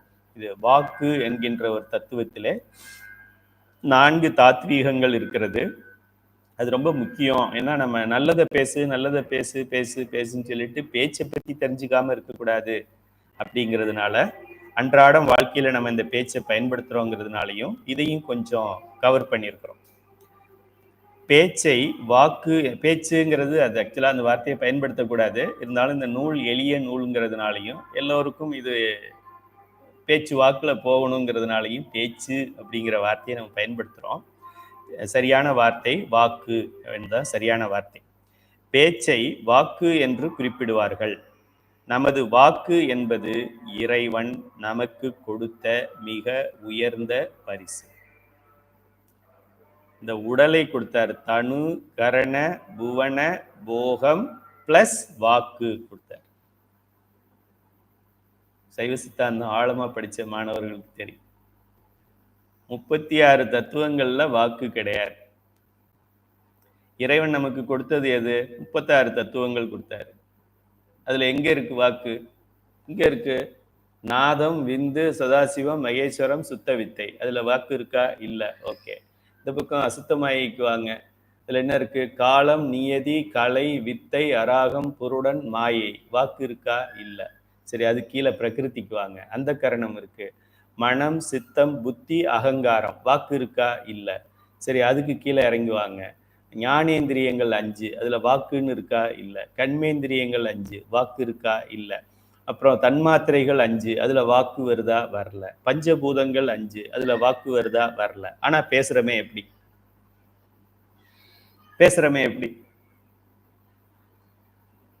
இந்த அடிப்படை ஞானம் தெரியாம 55 வயசாயிடுச்சு எனக்கு.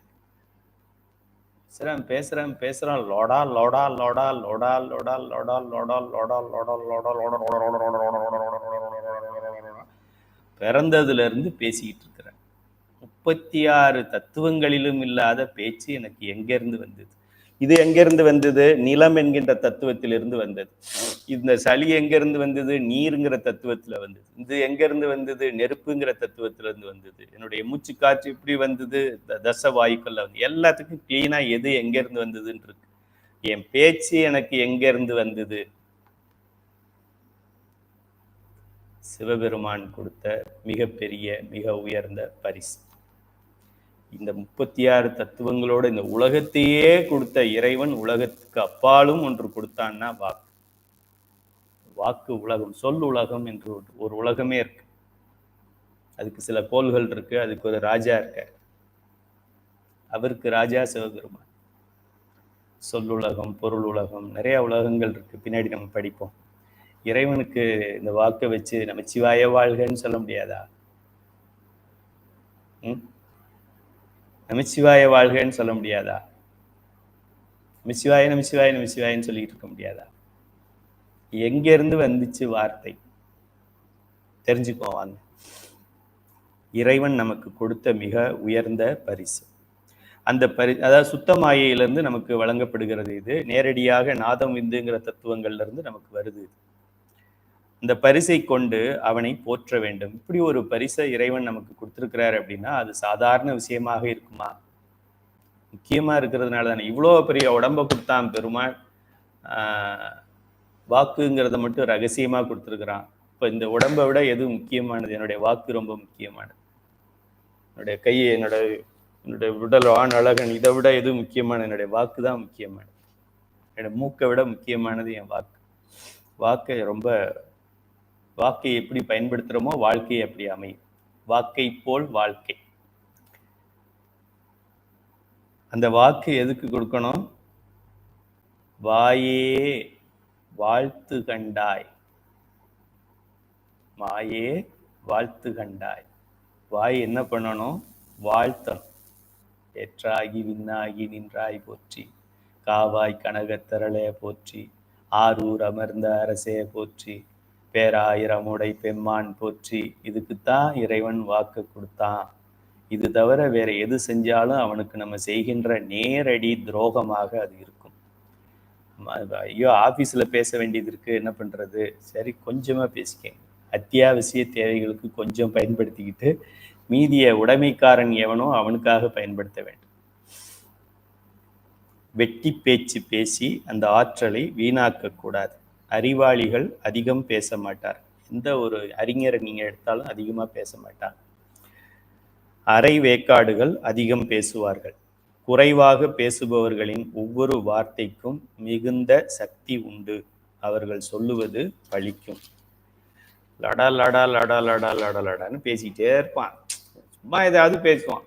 என்ன இந்த தடவை அதிமுகவும் எதுவும் கூட்டணி சேரும், நாத்தாக்காவும் கோத்தாக்காவும் சேருது. கொத்தாக்கால எப்படி பண்ணியிருக்கிறாங்க, அதுக்கு தான் அவனை நாத்தாக்கால அப்படி. உனக்கு என்னடா? உனக்கு வாக்குங்கிறது எங்கிருந்து வந்ததுன்னு தெரியுமா? எதுக்காக வாக்கு கொடுக்கப்பட்டது? வாயே வாழ்த்து கண்டாயின்னு சொல்லியிருக்குத. நீ இப்ப வாழ்த்திக்கிட்டா இருக்கிற, நாத்திக்கிட்டு இருக்கிற. நீயும் கெட்டு உன்னை சுத்தி இருக்கிறவனையும் கெடுத்து இந்த சமுதாயத்தையே கெடுத்து நேரத்தை வீணாக்கிக்கிட்டு இருக்கு. அதுக்கு பதிலாக ஏதாவது ஒரு கோயில்ல உழவார பணி பண்ணாலாவது கோயில் சுத்தமா இருக்கும். தெருவை கூட்டினா கூட தெரு சுத்தமா இருக்கும். நீ நாத்தத்தை போட்டு கெட்ட விதைகளை எல்லாரும் மனதிலையும் விதைச்சு அவனையும் கெடுக்க வச்சு, பேசுனா சிவத்தை பேசு, இல்லைன்னா சைலண்டா. இதுதான் நமக்கு இருக்கிற குறிக்கோள். முந்தைய அலகுகளில் நாம் கண்ட 31 தத்துவங்களும் 56 தாத்வீகங்களும் அசுத்த மாயையிலிருந்து தோன்றியவை. ஆனால் வாக்கு மட்டும் சுத்த மாயையிலிருந்து சிவபெருமானால் நேரடியாக நமக்கு வழங்கப்பட்ட பரிசு. இது திருமாலுக்கும் தெரியாது, பிரம்மனுக்கும் தெரியாது. பிரம்மன் பிரமிக்கிற ஒரு விஷயம் என்ன அப்படின்னா, நான் வாக்கே கொடுக்கலையே, இந்த பிள்ளைங்கள்லாம் எப்படி பேசுது? இதுதான் அவருக்கு பெரிய ஒரு ஆராய்ச்சி கேள்வி. கண்ணு நான் தான் கொடுத்தேன், காது நான் தான் கொடுத்தேன், மூக்கு நான் தான் கொடுத்தேன், எருவாய் நான் தான் கொடுத்தேன், கருவாய் நான் தான் கொடுத்தேன். ஆனா பேசுதே பிள்ளை எப்படி பேசுது? என்னைய மீறி இந்த பிள்ளை பேசுதே, எப்படி பேசுது? சிவபெருமான் பேச வச்சதுனால பேசுது. சுத்த மாயையிலிருந்து சிவபெருமானால் நேரடியாக நமக்கு வழங்கப்பட்ட பரிசு. அண்டர்லைன் பண்ணிக்கங்க எல்லா வார்த்தையும். வாக்கு என்பது சூக்குமை, பைசந்தி, மத்திமை, வைகரி என்னும் 4 நிலைகளை கொண்டது. ஒரு பட்டாம்பூச்சி ஒரு என்ன பட்டாம்பூச்சி தானே, பட்டர்ஃப்ளை அப்படின்னு சொன்னா அது பரிணாம வளர்ச்சி. அதுக்கு முன்னாடி கேட்டர்பில்லர்னு சொல்லி ஒரு புழுவாக அது இருக்கும். புழு தான் பறக்கிற பட்டர்ஃப்ளை ஆகும். பட்டர்ஃப்ளைக்கு தமிழ்ல என்னன்னு தெரியல, பட்டாம்பூச்சியா இல்லை, சரி, கேட்டர்பில்லர் தான் பட்டர்ஃப்ளை ஆகுது. அதுபோல இந்த வாக்கு என்பது முதல்ல சூக்குமையாக இருந்து அதுக்கப்புறம் கொஞ்சம் வளர்ந்து தாய் வயிற்றுல குழந்தை பெறுவதற்கு இல்லையா, நம்ம திருவாசகத்துல சொல்றாரு, ஒரு மதி தண்ணில், இருமதி தண்ணில், மும்மதி தண்ணில், 4 மதி தண்ணில், 5 மதி தண்ணில், 6 மதி தண்ணில், 7 மதி தண்ணில், 8 மதி தண்ணில், 9 மதி தண்ணில், 10 மதி தண்ணில், தக்க தசமதி தாயோடு தான் படும் துக்க சாகர துயரிடைப்படை.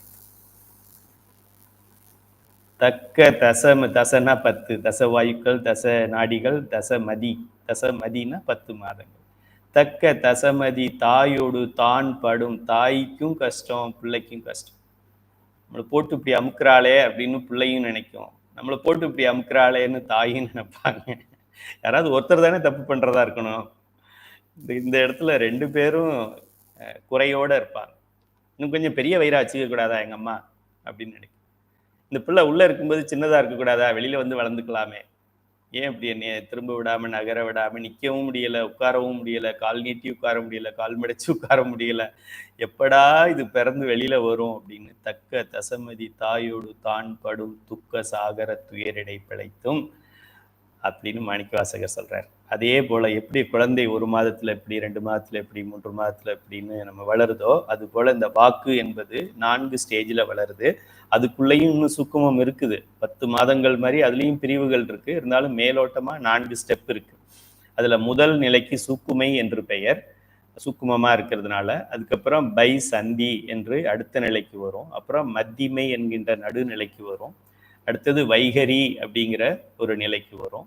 இன்னும் வைகரியிலேயே 2 வகையான வைகரி இருக்கு. வைகரியில சூக்கும வைகரின்னு ஒன்று இருக்கு, தூள வைகரின்னு. இப்போ நான் பேசிக்கிட்டு இருக்கிறது தூள வைகரி.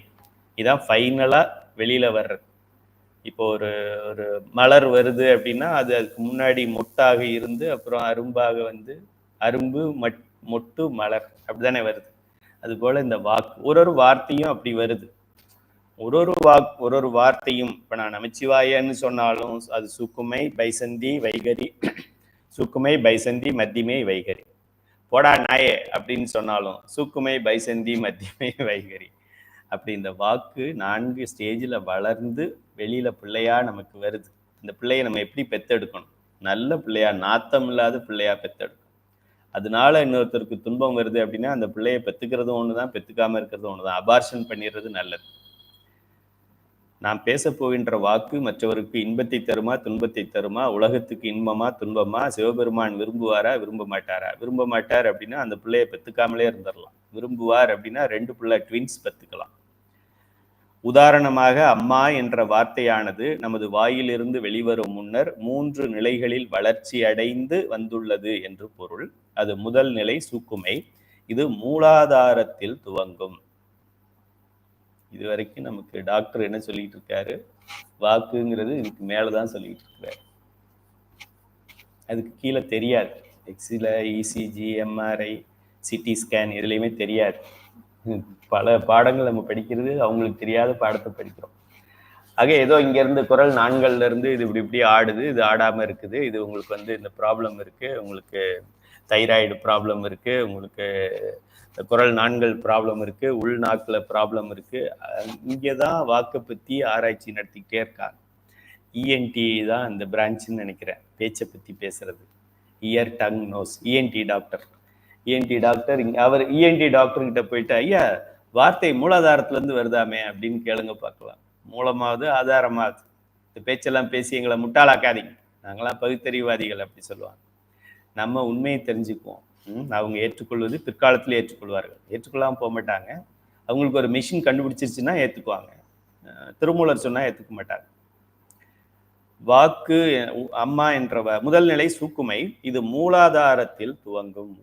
ஒரு வார்த்தையும் நான் மூலாதாரம் என்று சொல்லுவதே மூலாதாரத்திலிருந்து துவங்கும். அப்போ எங்க இருந்து நமக்கு வந்துகிட்டு இருக்கு பாருங்க. இப்போ மூலாதாரத்துல இருந்து துவங்குன இந்த வாக்கு எனக்கு வெளியில வரணும்னா நாடிகள் நகர்த்தாம, சிவபெருமான் நகர்த்தாம வேற எப்படி நகரும்? Against gravity. கீழே இருந்து ஒரு பொருள் மேல போகாது, மேல இருந்து ஒரு பொருளை விட்டா கீழே வந்துடும். கீழே இருந்து ஒரு பொருளை எப்படி விட்டா மேலே போகும்? தூக்குனாதான் மேலே போகும். கீழே ராக்கெட்டுக்கு இன்ஜின் வைப்பாங்க, இல்லைன்னா ஏதோ ஒன்று தட்டணும். கீழே இருந்து ஒரு பொருள் மேலே போகணும்னா பூமி இழுத்துக்கிட்டு இருக்குது. பூமி இழுக்கிறதையும் தாண்டி ஒன்று மேலே போகணும் அப்படின்னா அதை விட அதிகமான ஃபோர்ஸ் இருந்தால் தான், 9.81 kgயை விட அதிகமான ஃபோர்ஸ் இருந்தால் தான் அதை மேலே நகர்த்த முடியும். அப்போ மூலாதாரத்துல இருந்து இந்த வார்த்தையை வாயில கொண்டு வந்து நிறுத்தணும் அப்படின்னா யார் நிறுத்துவாங்க? நாடிகள் தான் நிறுத்தணும். நாடிகள் எங்கேருந்து வந்துச்சு? அது நாடி உயிர்ல உயிர் செயல்படுத்துது. உயிருக்கு உயிராக இருக்கிறது யாரு? நாடிக்கு உயிரா இது உயிர் இருக்கு. உயிருக்கு உயிர் நம் தலைவன் சிவபெருமான். மூலாதாரத்திலிருந்து துவங்கும் பின்வரும் வாக்கின் நிலைகளுக்கெல்லாம் முதலாய் மிக நுட்பமானதாய் காரண நிலையில் நிற்பது. 5 அடுக்கு உடல்ல படிக்கும் பொழுது காரண உடல் படிச்சமே அது போல. இது வார்த்தையின் முதல் நிலை. இந்த நிலையில் எழுத்துக்கள் தோன்றவில்லை. ஒரு வார்த்தை அப்படின்னு நம்ம சொல்றோம். அம்மா அப்படின்னா என்ன அர்த்தம்? அம்மால 2 இருக்கு. சொல் ஒன்று இருக்கு, பொருள் ஒன்று இருக்கு, எழுத்து ஒன்று இருக்கு, மொழி. அம்மா அப்படின்னா தமிழ்ல அ இம் ம. அதையே ஆங்கிலத்தில் எழுதுனா AMMA அம்மா. அதையே நம்ம ஹிந்தியில் எழுதணும்னா ஒரு 3 மாதிரி போட்டு 31 மாதிரி போட்டு அப்புறம் மா மாதிரி போட்டு அது ஹிந்தியில். ஸோ ஒன்று எழுத்து உலகம். மொழிகளுக்கு ஏற்றாற்போல் எழுத்துக்கள் மாறும். உருதுல எழுதுனா வேற மாதிரி இருக்கும், கன்னடாவில் எழுதுனா வேற மாதிரி இருக்கும், தெலுங்குல எழுதுனா வேற மாதிரி இருக்கும். ஆக எழுத்து உருவம் ஒன்று இருக்கிறது. அதுக்கப்புறம் சப்த உருவம்னு ஒன்று இருக்குது. அம்மா அப்படின்னு. அம்மா நம்ம அ இம் மா அதை படிக்கும் பொழுது அ இம் மா அப்படிங்கிறத அ இம் மா எழுத்தை எழுதிட்டு அதை படிக்கிறது சும்மா வேற மாதிரி கோரா அப்படின்னு படிக்கிறோம்னு வச்சுக்கோங்க. அப்படி படிக்க முடியாதுல்ல. ஆக அந்த சொல்லுக்கு ஏற்ற எழுத்துக்கு ஏற்ற ஒரு உச்சரிப்பு அது வரணும். அதுக்கப்புறம் பொருள் ஒன்று வரணும். அம்மா என்ன? அம்மாங்கிறது ஒரு ஒரு பொருளை குறிக்கிறது. பேனா என்றால் ஒரு பொருளை குறிக்கிறது. வா என்றால் ஒரு செயலை குறிக்கிறது. ஏதோ ஒரு காரணத்தை குறிக்கிறது. அது அப்படி ஒரு பொருளை குறிக்காத ஒரு சத்தம் ஒன்று இருக்கு அப்படின்னா அந்த சத்தத்துக்கு பேரு வெறும் ஓசைன்னு பேர். அப்பர் பெருமான் ஓசை ஒளியலாம் ஆனாய் நீயே, ஓசை ஒளியலாம் ஆனாய் நீயே, திருவையாற்று பதிகம். ஓசை ஒளியலாம் ஆனாய் நீயே, உலகுக்கு ஒருவனாய் நின்றாய் நீயே, வாச மலரெலாம் ஆனாய் நீயே, மலையான் மருகனாய் நின்றாய் நீயே, பேச பெரிதும் இனியாய் நீயே. ஓசை ஒளியை சொல்லும் பொழுது பேசுறதை பத்தி சொல்றாங்க பாருங்க. அருளாளர்களுடைய பாடல் வேற, நம்ம சினிமாவுக்கு பாட்டு எழுதுறானே அவனுடைய பாட்டு வேற. இதெல்லாம் இதை விட அருமையான வார்த்தையே அந்த இடத்துல வேற யாரும் பயன்படுத்த முடியாது. அப்படி இருக்கும். ஓசை ஒளியலாம்ங்கிற ஒரு பாடலை ஆரம்பிச்சு அங்க வாக்கு வந்துகிட்டு இருக்கு பாருங்க. திருவையாறு அகலாத செம்பற்சோதி. திருவையாற்றிலிருந்து சிவபெருமான் எப்போதும் நகர்றது இல்லை. தில்லைக்கு கூட அர்த்தஜாம பூஜையில தில்லைக்கு கூட போறதில்லை. அவர் அங்கேயே உட்கார்ந்துருவார். சரி, இப்போ இந்த நிலையில சூக்குமமா அது மூலாதாரத்துல இருக்கும் பொழுது அதுக்கு எழுத்து வடிவம் இன்னும் வரல. அம்மாவுக்கு ஆ போடணும், அகர முதல எழுத்து போடணுங்கிற நிலையிலையும் அது இன்னும் அந்த அளவுக்கு வளரல. அதுக்கப்புறம் அதுக்கு சத்தம் ஹான்னு வரணும் அப்படிங்கிற அந்த சத்தமும் வரல. அம்மா என்கின்றது என்னுடைய தாயை குறிக்கின்றது அப்படிங்கிற பொருளும் அதுல வரல. எழுத்தும் இல்லை, அடுத்ததாக அதுக்கு உண்டான சப்தமும் இன்னும் வரல. அதுக்கு உண்டான எழுத்தே இல்லை, சப்தம் வரலன்னா பொருள் எங்கேருந்து வரப்போகுது? இது மூன்றுமே இல்லாத ஒரு இன்னும் அடிப்படையா. அப்போ கன்சீவ் ஆகுறப்போ குழந்தை எப்படி இருக்கும்? குழந்தை ஆனா பெண்ணான்னு பார்க்கறது எப்போ பார்க்கலாம்? முதல் மாசமே பார்க்க முடியுமா? பார்க்க முடியாதுல்ல.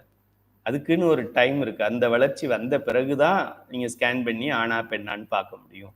அதுபோல இந்த வாக்கு என்பது முதல்ல மூலாதாரத்துல இன்னும் எழுத்து ஃபார்மும் வரல, சத்த ஃபார்மும் வரல, அதனால பொருள் ஃபார்மும் வரல.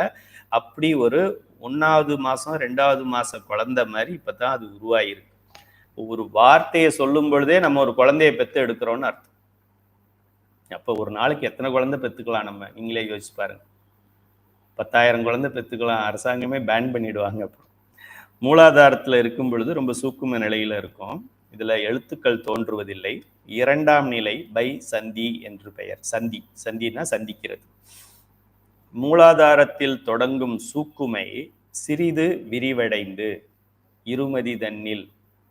இருமதி தன்னில் என்ன காய் மாதிரி இருக்கும் அப்படின்னு அந்த பாடலை பாடினதா அது வரும்.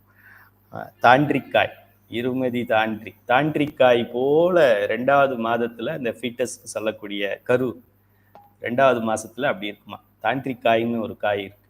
அந்த காய் எப்படி இருக்குமோ அது போல தாயோடைய கரு அந்த ஃபார்ம் எடுக்குமா. மாணிக்கவாசகர் இவர் என்ன MBBS டாக்டரா? எத்தனையோ 1000 ஆண்டுகளுக்கு முன்னாடி பாடினது. அப்போ MRIயும் கிடையாது, CT ஸ்கேன் கிடையாது. மூலாதாரத்தில் தொடங்கும் சூக்குமை சிறிது விரிவடைந்து சுவாதிஷ்டானம் வரும் நிலையில் பைசந்தி எனப்படுகிறது. இப்போது எழுத்துக்கள் நுட்பமாய் விளங்கும். ஒரு எழுத்து ஃபார்முக்கு இப்போ இந்த ஸ்டேஜுக்கு வருது. அடுத்தது மத்திமை. பைசந்தி தச வாயுக்களில் ஒன்றான உதானன் என்னும் காற்றோடு கூடி, காற்று உதானன் காற்றுல முதல்ல கனெக்ஷன், மேலும் வளர்ச்சி பெற்று இந்த சத்தத்தை இந்த எழுத்தை சத்தமா மாத்தணும். இம்மா இருக்கு. பேச்சு வராதவங்க என்ன பண்றாங்க, டெஃப் அண்ட் டம்னு சொல்றாங்கல்ல, சில பேருக்கு பேச்சு வராது. அவங்க ஏன் அம்மான்னு சொல்ல முடியல? அம்மான்னு எழுதியிருந்தாலும் நம்ம அம்மாங்கிறத எழுதி காமிச்சாலும் அவங்களால படிச்சு அம்மான்னு சொல்ல முடியல. இப்போ இங்க எழுத்து உருவம் தெரிஞ்சிருச்சு, அறிவு எழுத்தை புரிந்து கொள்கிறது, ஆனா அதற்கான சத்தத்தை உருவாக்க மாட்டேங்குது உடம்பு. அப்போ ஏன் இந்த காற்று யாரு உதானன் அப்படிங்கிற காற்று அவங்களுக்கு சரியா செயல்படலைன்னு அர்த்தம்.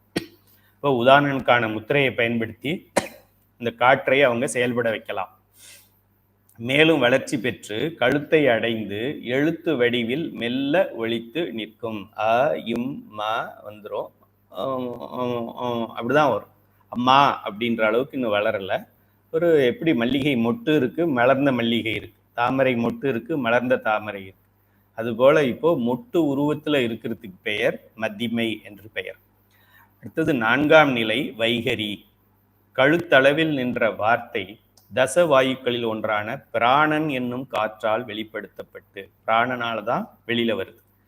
பல், நாக்கு, இதழ்கள் போன்ற உறுப்புகளின் தொழிற்பாட்டால், அந்த காம்பினேஷன் கரெக்டா இருக்கணும். பி சுசீலா பாடுறாங்க, அவங்கள மாதிரியே நமக்கு ஏன் பாட வர மாட்டேங்குது? அவங்களுக்கும் பல்லு இருக்கு, 36 பல்லுன்னு நினைக்கிறேன், பல்லு இருக்கு, அவங்களுக்கும் நாக்கு இருக்கு, அவங்களுக்கும் தொண்டை இருக்கு, அவங்களுக்கும் எச்சில் ஊறுது, அவங்களும் தமிழ் தான் பாடுறாங்க, நம்மளும் அதே தான் பண்றோம். ஆனா நமக்கு ஏன் அப்படி பாட வர மாட்டேங்குது? யேசுதாஸ் பாடுறாரு, நமக்கு ஏன் பாட வர மாட்டேங்குது? அவருக்கு அமைப்பு அது போல இருக்கு, அதுல வர்ற சத்தம் அப்படி வருது. புல்லாங்குழல்ல சத்தம் வச்சா ஒரு ஓட்டையிலேயே அமுக்கும் பொழுது வேற வேற மாதிரி சத்தம் வருது. அதே போலதான் இங்கே அமைக்கப்பட்டிருக்கின்ற இந்த நாக்கு, வாய், பல்லு. இப்போ வயதானவங்க, பல்லு போனவங்க பேசுறாங்க, என்ன வார்த்தை சொல்றாங்கன்னு தெரிய மாட்டேங்குது. ஏன்? அந்த பல்லு, அந்த பார்டர் அவங்களுக்கு இல்லை. அந்த சத்தத்தை உருவாக்கக்கூடிய அளவுக்கு நாக்கை உள்ள இழுத்து பிடிச்சிக்கிறதுக்கு பல்லு இல்லைங்க. இறைவன் ஒரு வார்த்தையை சொல்லுவதற்கு எவ்வளோ மாடி கட்டடம் கட்டியிருக்கான் பாரு. அஸ்திவாரம் தோண்டி அதுக்கு ஃபவுண்டேஷன் போட்டு அப்புறம் லிண்டல் போட்டு அப்புறம் பெயிண்ட் அடித்து ஃப்ளக்ஸ் வச்சு எவ்வளோ பண்ணுறான். அப்படி ஒரு வார்த்தையை வாயே வாழ்த்து கண்டாய், வாழ்த்த வாயும், வாழ்த்த வாயும். எத்தனையோ இடங்கள்ல சொல்லியிருக்காங்க நமக்கு வாயால வாழ்த்த வேண்டும் என்று. வணங்க தலை வைத்து, வணங்க தலை வைத்து வார்கழல் வாய் வாழ்த்த வைத்து. இந்த வாயை வைத்தது வார்கழலை வாழ்த்துவதற்கு. நமக்கு வார்கழல் எதுன்னே தெரிய மாட்டேங்குது. நமக்கு நான் சொல்லும்போது உங்களுக்கு இல்லை, மற்றவங்களுக்குன்னு அர்த்தம். உங்களுக்கு தெரியும் இதெல்லாம். கழுத்தளவில் நின்ற வார்த்தை தசவாயுக்களில் ஒன்றான பிராணன் என்னும் காற்றால் வெளிப்படுத்தப்பட்டு பல்லு, நாக்கு, இதழ்கள் போன்ற உறுப்புகளின் தொழிற்பாட்டால் செவியால் கேட்கும் அளவில் சொல்லப்படுவது வைகரி எனப்படும். ஆக நம் வைகரியிலே 2 வகை இருக்கு. மேற்கொண்டு நம்ம அட்வான்ஸ் வகுப்புகள்ல அதை படிச்சு கொள்ளலாம். தூள வைகரி, சூக்கும வைகரி, தூள வைகரி என்று பெயர். இப்போ இந்த 5 நிலை இதை குறித்து கொள்ளுங்கள். அட்வான்ஸ் மாணவர்கள் நம்ம வேற மாதிரி இதை படிக்கலாம். இது சுத்தமாயில என்னென்ன இருக்குன்னு படித்தோம். நாதம், விந்து, சதாசிவம், மகேஸ்வரம், சுத்த வித்தைன்னு படித்தோம். அந்த 5 தத்துவங்களுக்கும் இந்த 5 நிலைக்கும் சம்பந்தம் இருக்கு அப்படின்னு ஒரு பாடம் இருக்கு. அது இப்போ நமக்கு ஆரம்ப நிலையில் அது வேண்டாம். ஆனால் குறித்து கொள்ளுங்கள், உங்க சிந்தனையை அதில் செலுத்துங்க. செலுத்தி அங்கே இருக்கிற நாதத்துக்கும் இங்கே இருக்கிற சூக்குமைக்கும் சம்பந்தம் இருக்கு. அங்கே இருக்கிற நாதத்துக்கு அடுத்து விந்துக்கும் பைசந்திக்கும் தொடர்பு இருக்கு. சதாசிவத்துக்கும் மத்திமைக்கும், மத்திமைனா மத்தியத்துல இருக்கிறது நாதம், விந்து. கீழே என்ன இருக்கு? மகேஸ்வரம், சுத்த வித்தை. இது ரெண்டுத்துக்கு நடுவுல மேல இருக்கிறது அருவம், கீழே இருக்கிறது உருவம். அருவத்துக்கும் உருவத்துக்கும் நடுவுல இருக்கக்கூடிய தத்துவம் மகேஸ்வரம் என்று சொல்லக்கூடிய மத்திமை தத்துவம். இந்த 5 நிலைகளிலே 4 வந்து 5ன்னு சொல்றேன். சூக்கும வைகரி, தூள வைகரின்னு 2ஆ பிரிச்சுட்டதுனால இப்ப 5 நிலை ஆயிடுச்சு. 5ல மத்தியத்துல இருக்கிறது மத்திமை. இந்த மத்திமை சுத்த வித்தையில் இருக்கக்கூடிய சதாசிவத்துக்கு சமமானது. அதுக்கு அடுத்தது சதாசிவம் மகேஸ்வரம். மகேஸ்வரத்துக்கு தூள வைகரி. அப்புறமா என்ன இருக்கு? சுத்த வித்தை இருக்கு. சுத்த வித்தை தான் நமக்கு மகேஸ்வரத்துக்கு சூக்கும வைகரி, சுத்த வித்தைங்கிறது தூள வைகரி. இங்க இருக்கிற 5ம் அங்க இருக்கிற 5க்கும் தொடர்பு இருக்கு. அதை நம்ம அந்த பாடத்துல படித்துக் கொள்ளலாம். இந்த பாடத்துல இதுக்கு மேல வேண்டாம். நம் வாயிலிருந்து ஒரு வார்த்தை வருகிறது என்றால் இறைவன் அருள் செய்து, இறைவன் அருள் செய்யாமல் அந்த வார்த்தை நம்மால் பேச முடியாது. இறைவன் ஒன்றாயும் உடனாயும் உயிர்களோட இருக்கிறான்னு நம்ம படிச்சிருக்கிறோம். ஒன்றாயும்னா இந்த உயிர் நிலைப்பட்டு இந்த உடல்ல நிக்கணும். அதுவா இஷ்டத்துக்கு ஓடி போயிடாம எனக்கு ரொம்ப கஷ்டமா இருக்கு சாமி நான் போய்க்கிறேன் அப்படின்னு உயிர் உடலை விட்டு எப்ப வேணாலும் போய்க்கலான்னு வச்சுக்கோங்க. உயிரா போயிடும் அப்படின்னு. உயிர் போகுது. உயிர் நினைச்சா உயிர் போகலாம் அப்படின்னு சொன்னா நமக்கெல்லாம் உயிர் எப்போ போயிருந்திருக்கும். கல்யாணம் ஆகி 3 மாசத்துலயே போயிருந்திருக்கும். இறைவன் நிறுத்துற வரைக்கும் நிறுத்தி இருக்கும். அதான் பெருமாளுடைய வேலை. காத்தல்னா என்ன அர்த்தம்? இந்த இந்த இந்த ஆளு இந்த கஷ்டத்தை அனுபவிக்கிற வரைக்கும் உடம்புல உயிர் இருக்கிற மாதிரி பார்த்துக்கடா வாட்ச்மேன் அப்படின்னு சொல்லியிருக்கிறார். ஆக உயிர் அதுவா ஓடிராது. இறைவன் நின்றுகிட்டு இருக்கும்போது அது ஓடாது. அது உயிருடன் ஒன்றாக, உடலுக்கு உயிர், உயிருக்கு உயிர் சிவபெருமான். ஆக இறைவன் உயிர்களுடன் ஒன்றாக இருக்கின்றான், உடனாகவும் இருக்கின்றான். இந்த வார்த்தையை நம்ம சொல்லும் பொழுது எல்லாத்துலேயும் அவனும் கூட கூட கூட கூட வர்றான். நம்ம இன்பத்தை அனுபவிக்கும் போது அவனும் இன்பத்தை அனுபவிக்கிறான். நம்ம துன்பத்தை அனுபவிக்கும் பொழுது நாம் அழுகும் பொழுது சிவபெருமானும் அழுகிறான். சிவபெருமான் அழுகவில்லை என்றால் உயிர் அழுகாது, உயிர் அழுகவில்லை என்றால் உடல் அழுகாது. ஆக இதுதான் உடனாக இருக்கிறது. எல்லா வேலையும் நம்ம ஃப்ராடு பண்ணாலும் சிவமே இல்லை, கடவுள் இல்லை இல்லை இல்லை அப்படின்னு சொன்னாலும் இதுக்குள்ளேயும் சிவபெருமான் இருந்துதான் சொல்றான். அவனுக்கும் மூச்சு விடுறான், அவனுக்கும் சிறுகுடல் வேலை செய்யுது, அவனுக்கும் இந்த பஞ்சபூதம் வேலை செய்யுது. ஏன்? கருணை கருணை கருணை. அவருக்கு ஒன்றும் அவசரம் இல்லை. அடுத்த பிறவியில பார்த்துக்கலாம். அவனை மொத்த ஆட்டிக்கிட்டு இருக்கிறான், ஆட்டிடலாம். அவருக்கு ஒன்றும் இந்த 15 நாளைக்குள்ள எல்லாத்தையும் செட்டில் பண்ணிடணும் அப்படிலாம் ஒன்றும் கிடையாது இல்லை. அதனால மெதுவாக பார்த்துக்குவார். ஆக ஒரு வார்த்தையை நம்ம பேசுகிறோம் அப்படின்னா இவ்வளோ சக்கரங்களை கடந்து முதல்ல இறைவனுடைய கருணை, இறைவனே வளர்கின்றான். இறைவன் தான் மூலாதாரத்தில் நின்று முதல்ல ஆரம்பிக்கிறான். அதுக்கப்புறம் அவன் தான் சுவாதிஷ்டானத்துக்கு வர்றான். அதுக்கப்புறம் உதாரணன் கூப்பிட்டுடே ஜாயின் பண்ணுறா அப்படின்னு சொல்கிறான். அப்புறமா அந்த உதாரணம் மேலே ஏற்றுறா, பிராணா ஜாயின் பண்ணுறா சொல்கிறேன். அப்படி கொண்டு வந்து ஒரு வார்த்தையை அவன் வெளியில் கொடுக்கும் பொழுது சிவனாவது ஒன்னாவது அப்படின்னு அந்த வார்த்தை வருது அப்படின்னா நம்ம எவ்வளோ பெரிய ஆள் பாருங்க. சிவனை விட பெரிய ஆள்னு அர்த்தம். ஏமாந்து போயிடுவான் சிவபெருமான். அடாடா ஏதோ நமச்சிவாய வாழ்க போற்றின்னு சொல்லுவேன்னு நினைச்சா நீ நமச்சிவாயமே இல்லைன்னு சொல்றியே அப்படின்னு ஏமாந்து போயிடுவார் சிவபெருமான். யாரை வேணாலும் ஏமாத்தலாம், சிவபெருமானை ஏமாத்தக்கூடாது. நம் வாயிலிருந்து ஒரு வார்த்தை வருகிறது என்றால் இறைவன் அருள் செய்து, அதுக்கப்புறம் மூலாதாரத்துக்கு வந்து, அதுக்கப்புறம் சுவாதிஷ்டானத்துக்கு வந்து, அதுக்கு விசுத்திக்கு வந்து, இதெல்லாம் தாண்டி உதானன் வந்து, பிராணன் வந்து, அப்புறம் குரல் நாண்கள் வந்து, பல்லு வந்து, நாக்கு வந்து, இதழ்கள் வந்து, அழகான வார்த்தையா எல்லாத்தோட துணையுடனும் அது வெளியில வருகிறது. பூம்பாவாய் வந்த மாதிரி வருகிறது. அதை வீணாக்கலாமா? வீணாக்கக்கூடாது. ஆக்கணும் என்றால் திருமுறைகளையும் 14 சாத்திர நூல்களையும் படிப்பதற்குத்தான் இது கொடுக்கப்பட்டது.